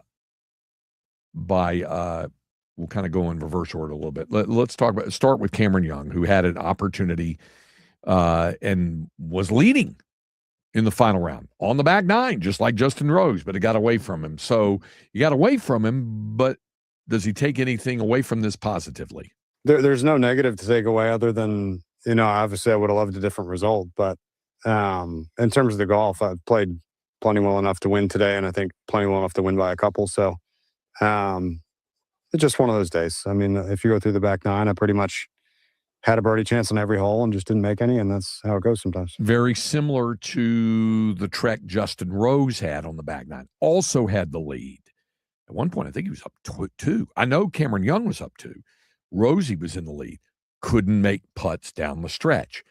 Disappointing. He's 45. said the other day that he did not need to win the Masters to feel complete in his career or fulfilled or whatever. I think the Ryder Cup meant a lot to him. Yeah, it did. And so he was asked, how's this feeling compared to when he lost in the playoff to Rory last year? I feel like with a sudden death loss, you kind of know that you've got to the house, you've done everything it took to win. And then it comes down to it's a flick of a coin at times, Whereas today I felt like, there was an opportunity to do better. So obviously that is frustrating for sure. All right. Now to Scotty Scheffler, who went 72-74, went 70-74, and was just at even through 36 holes. He was 12 shots off the lead. Shot 65 on Saturday, 68 yesterday. And when Cameron Parker was on with us in the first hour, he said, I don't know how that birdie putt on 17 did not fall in, just hung on the edge. Winds up falling short by one shot in second place. And he was asked about, the fact on Friday where they did some things to make the golf course more soluble, to make it hold the shots more. That really paid dividends for the afternoon pairing. He went out in the morning and it was drier, shot at 74. So he was asked, would he have preferred if the golf course had stayed drier? I mean, I'm not in charge of course setup. I would have liked it to have been a little bit more equal in terms of the firmness on Thursday and Friday. I was a bit surprised at how soft things were on Friday afternoon, especially as it got late in the day. But the weather also changes, and like it was a bit windy on Thursday. So who knows? It's just that's part of the game. We play an outdoor sport, and you don't know how conditions are going to change, especially course conditions. And overall, like I said, just Friday for me going out early, not being able to shoot it under par round, that definitely hurt my chances. I think I started the weekend maybe 12 back. So to get within one was a pretty good run. I dare say it really was. All right. So what did Sunday show him about what Rory McIlroy could do? To me, it doesn't say much more because I've competed against him for a long time, and you don't win the amount of tournaments that he's won out here without being pretty resilient. So, having a 6-shot lead at Augusta is never easy, and losing that is obviously something difficult. But at the end of the day, when you teed up here on Sunday, he's tied for the lead to start the day, and he went out and had a solid round and did what he needed to do in order to get it done. And I knew going into today I was going to have to do something special if I wanted to catch him or Cam, and I was close, but just a few shots here or there. All right. So then he was asked about this dynamic. Now, folks love to portray, whether it's media, fans, both, whatever, the rivalries within individual sports. It's been like that forever. In tennis, there was Borg McEnroe back in the 80s, and before that, even Connors and Borg and Connors and McEnroe. And you had that sort of stuff. You want to go way back, Ken Rosewall, Rod Laver in tennis. Pretty good one going on today. Which one? Sinner and Alcaraz. Yeah, well, that's true. And then, and I was thinking about the women's side, Martina Navratilova, Chris Evert had that as well. So, so those are those mono-o-mono matchups. Same thing in golf. Arnie and Jack and Tom. Then it became Tiger and Phil, that sort of thing. So now folks are propping up Rory and Scotty as a matchup. So he was asked about this dynamic of the two of them splitting for the last 5 majors and the Masters. Yeah, I mean, I didn't realize that until you just said that, but I guess, Rory won the last two Masters, and, I clipped some majors last year. So I think the major championships bring out the best in me sometimes. And, I had some good starts last year, and, I obviously had a good week this week. There's, a few shots I'd like to have back, but overall put up a good fight. And then there's the back-to-back champion. Rory McIlroy now has won 6 majors. Phil Mickelson has won 6 majors, but Phil Mickelson has not won and may never win a career Grand Slam now at his age because he doesn't have a U.S. Open. Same thing with Sam Snead, as we pointed out. That was the one major he lacked, was the U.S. Open. For Arnold Palmer and Tom Watson was the PGA. Jordan Spieth still lacks a PGA championship to complete the career Grand Slam. He had a good Sunday round. Spieth did. Yes, and now I think Roger Wallace mentioned this last night on his game night show that Spieth has, I think, 5 consecutive top 15 finishes now. So it may be rounding in into Masters shape. Or majors. I think overall. his last 5 events, if I understood it right. But the point of all of this is that he's on the rise again, is that he's improving and rounding back into form and all of those kinds of things. Now, whether that matters at Shinnecock Hills, who knows? Whether that matters at Aronimink for the PGA, who knows? But that, there's that. But he's just lacking that. Rory McIlroy now has won 6 majors, including a career Grand Slam with back-to-back Masters.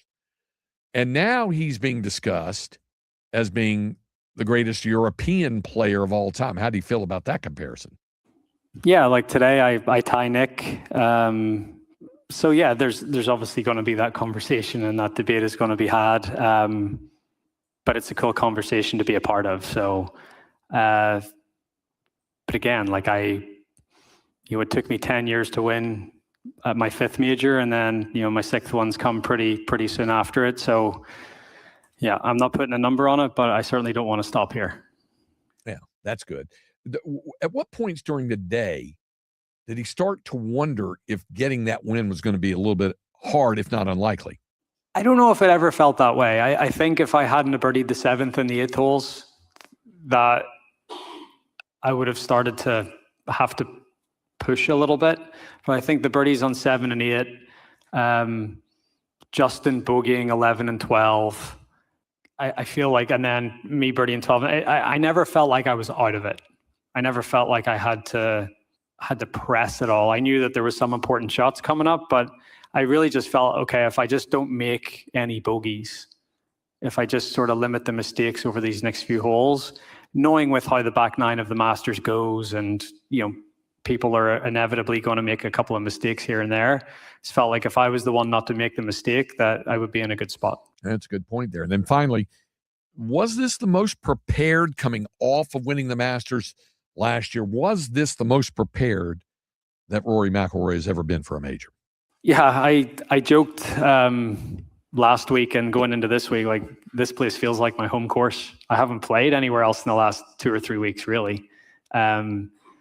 So I felt prepared in that way. I felt prepared that, wherever I headed on the golf course, I sort of know what to do. I know where to miss.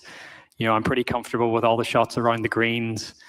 And yeah, I think it is. It's a good blueprint. I said this earlier in the week, I'm not going to take 3 weeks off before every major, but to get to the major venues early, do your preparation, play, and not just play and look at things, and actually play, go out there with one ball, shoot a score, try to do it that way. I think, and I've talked to Jack Nicklaus over the years about how he prepared for majors, and he would go the week before and he would simulate a tournament. He'd play one ball for 4 days, shoot scores, so then when he got to the tournament, that it was sort of it felt second nature to him. So I did a little bit of that leading up to here, and I think it's certainly a good way to prepare going into the next majors. The funny thing is, I had not heard that soundbite, but as he started to describe it and the preparing, and I was thinking to myself, what was rolling through my mind? Jack Nicklaus.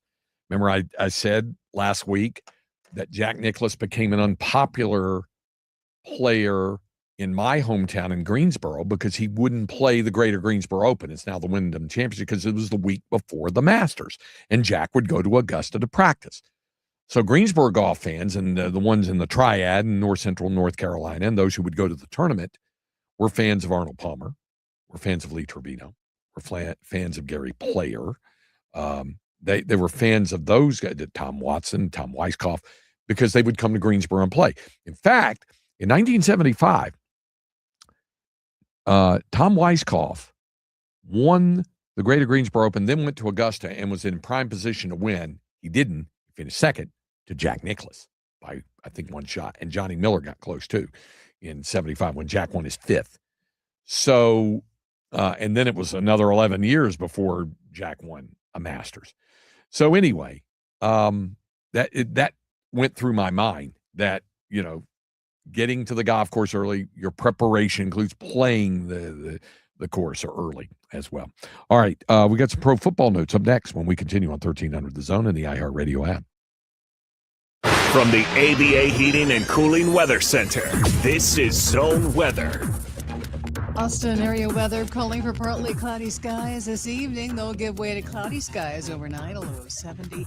Cloudy tomorrow, a high of 84, and another low of 70 tomorrow night. This report is sponsored by Cotton Patch Cafe. Big plates, bigger flavors, still just $9.99. Texas value meals at Cotton Patch Cafe. Chicken fried steak, meatloaf, crispy tenders. The kind of comfort food that brings everybody to the table. Texas value meals. Scratch cooked, $9.99, and only at Cotton Patch. By texting 64000, you agree to receive recurring automated marketing messages from Ownwell. Message and data rates may apply. No purchase required. Terms apply. Available at ownwell.com/terms. Individual results may vary. Right now, I have 24 different units. I think that's 15 separate properties. I trust Ownwell with all my properties. I trust them to fight for me with the appraisal district as best that they can. And they've done a very good job. Ownwell is making my life more efficient, making me a better landlord. Using Ownwell, I've saved on average about $10,000 a year. That's a lot of money.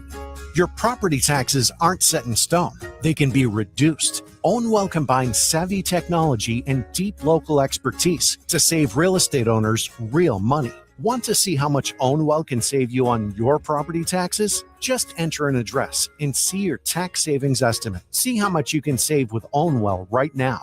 Text SAVE to 64,000. Text SAVE to 64,000. That's SAVE to 64,000. How was your break? It was great until I stopped for gas. Prices have gone up almost $1 with no end in sight. I might have to start watching how much I drive. That's exactly why I use Upside. I never pay full price for gas with the free Upside app. Upside? Yes, Upside. It's the free app that gives you cash back just for buying the gas you're already buying. So even with the rising gas prices, I'll never have to limit how much I drive. Does that actually add up to anything? Just last year, I made over $200 with the Upside app. Wow, that's serious extra cash. I'm downloading the free Upside app right now. Download the free Upside app to earn cash back on the gas you're already buying. Use promo code FUTURE25 for an extra 25 cents per gallon bonus on your first tank. You can cash out anytime, right to your bank account, or an e-gift card for Amazon and other brands. Just download the free Upside app and use promo code FUTURE25 for a 25 cents per gallon bonus on your first fill up. That's FUTURE25. Offers vary by user and location. Go to upside.com for terms and conditions.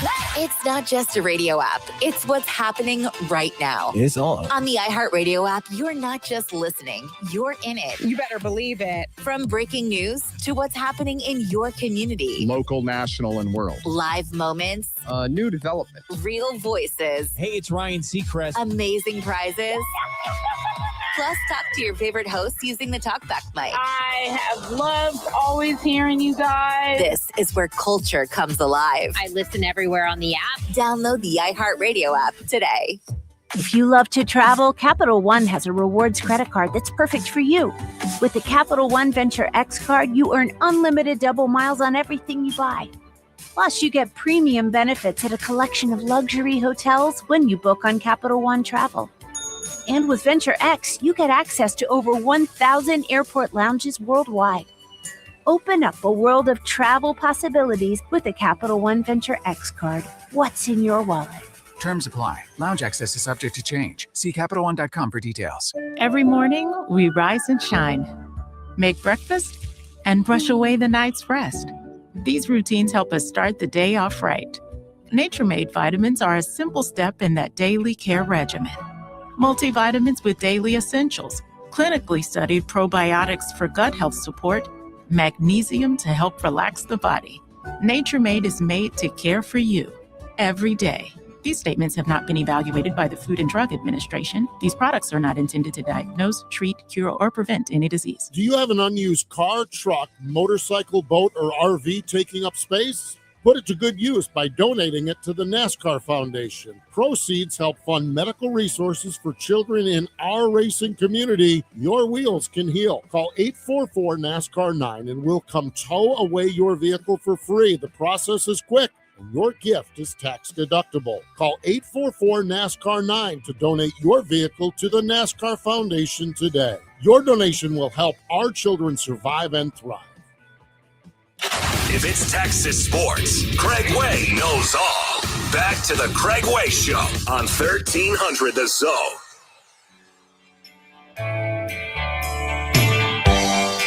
And we're back to the Craig Way Show. Have a message for Craig? Share it by using the talkback feature on the iHeartRadio app.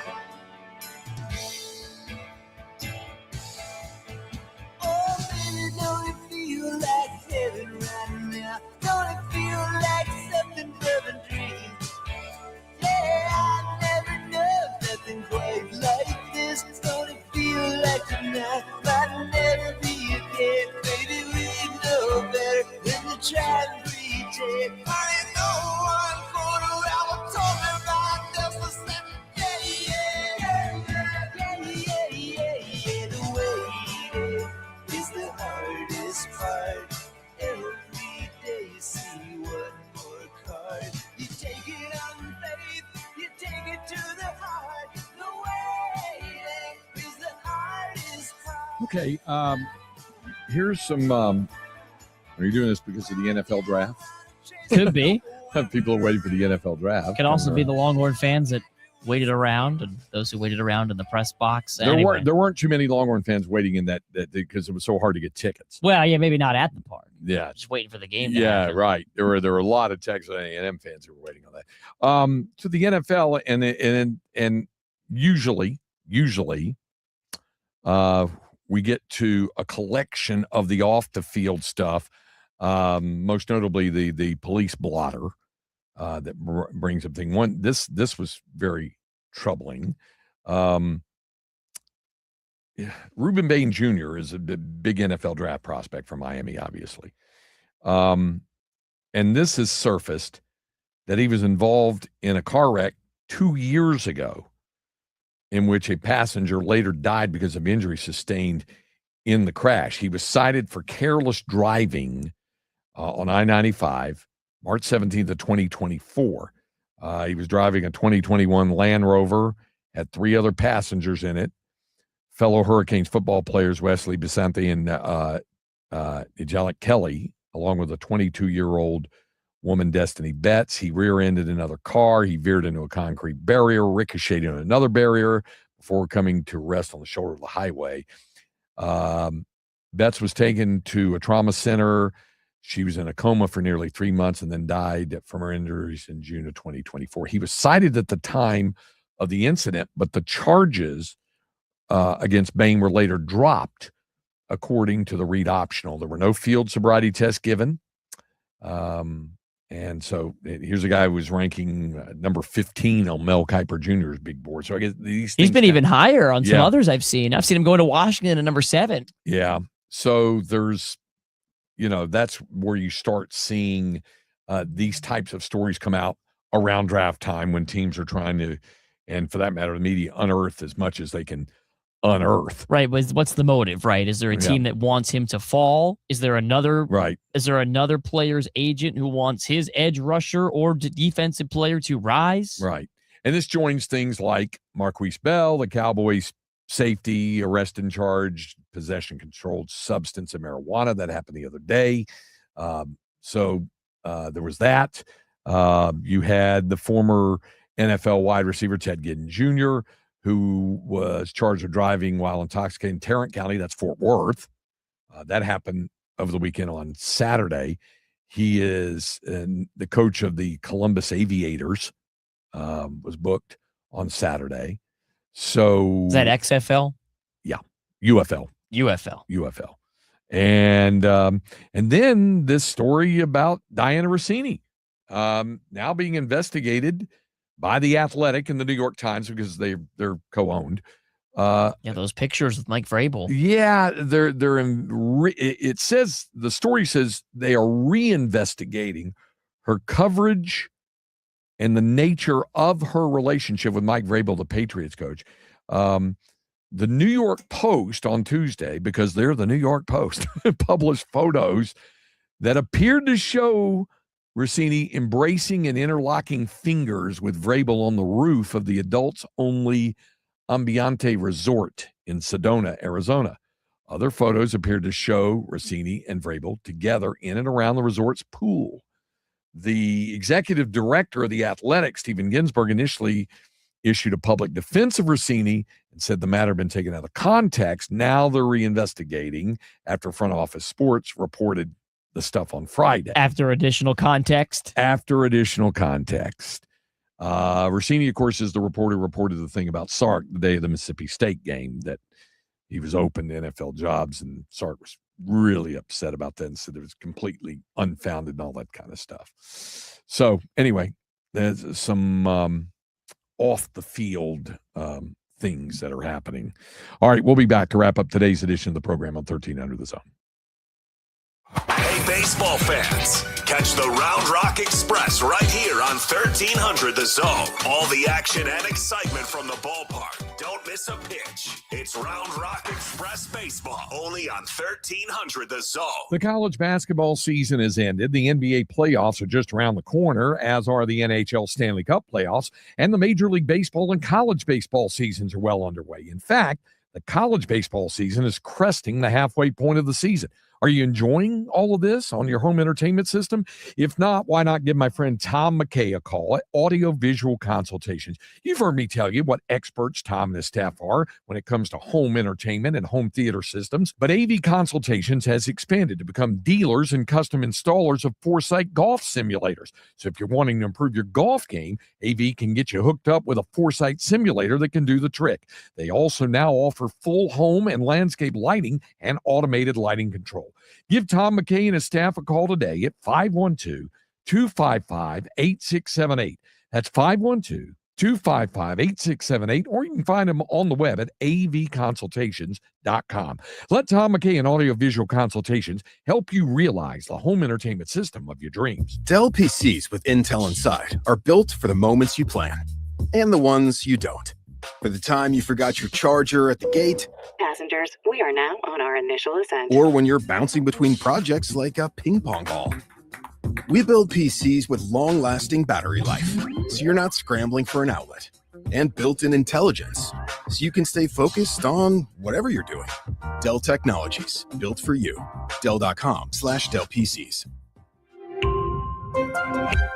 Over 250 years ago, America didn't like the taxes, so we dumped the tea. That same unstoppable spirit drives Ram trucks. Now, with the Declaration of Deals, we're pledging our allegiance to the American people with great deals on the Ram 1500, welcoming back the legendary Hemi V8, the most luxurious, technologically advanced, and strongest Ram 1500 ever. Or get a great deal on the most advanced Ram heavy-duty pickup ever with the available Cummins Turbo Diesel, delivering 1,075 pound-feet of torque, built to tow, haul, and dominate any challenge. All backed by a 10-year or 100,000-mile powertrain limited warranty. Because nothing stops Ram. Hurry into your Ram dealer for the Declaration of Deals. Based on standard and available features offered, excludes BEVs, applied to 2026 model year vehicles, not transferable. Visit Mopar.com for complete details and a copy of the powertrain limited warranty. Cummins is a registered trademark of Cummins Inc. Ram and Hemi are registered trademarks of FCA US LLC. We all hear the radio ads about the IRS. They tell you to be afraid, to be scared, and they try to frighten you into calling. I'm not here to do that. Tax Relief Advocates is different. TRA is here to tell you that if you owe money to the IRS, whether it's $5,000, $50,000, or $500,000, we have a solution. It doesn't matter if you're sitting in your car, at work, or with your kids. No matter where you are, call now. 800-616-1997. Don't lose hope. TRA can eliminate or reduce what you owe to the IRS. Generous programs are now available that can give you a fresh start. Our passion is taxes and helping individuals fix their IRS problems. We have over 1,000 five-star reviews on Google and an 8+ with the Better Business Bureau. You don't need to be afraid of the IRS any longer. End your tax nightmare today by visiting us online at TRA.com or call 800-616-1997. That's 800-616-1997. Tax Relief Advocates. Real solutions for real people. This is the story of the one. As a procurement manager for a hospital system, she keeps every facility in her network stocked and ready. That's why she counts on Grainger to be her single source for thousands of products, from disinfectants to lighting, air filters, and more. And with fast, dependable delivery, Grainger helps her keep every facility stocked, safe, and running smoothly. Call 1-800-GRAINGER, click Grainger.com, or just stop by. Grainger, for the ones who get it done.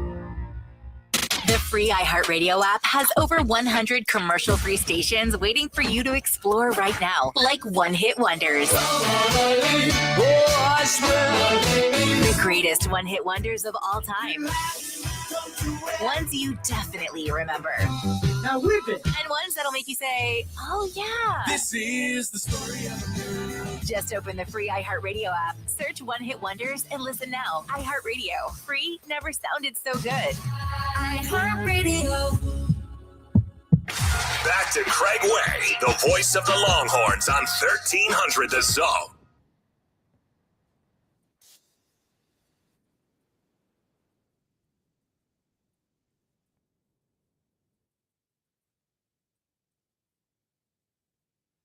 We get ready to wrap this one up today.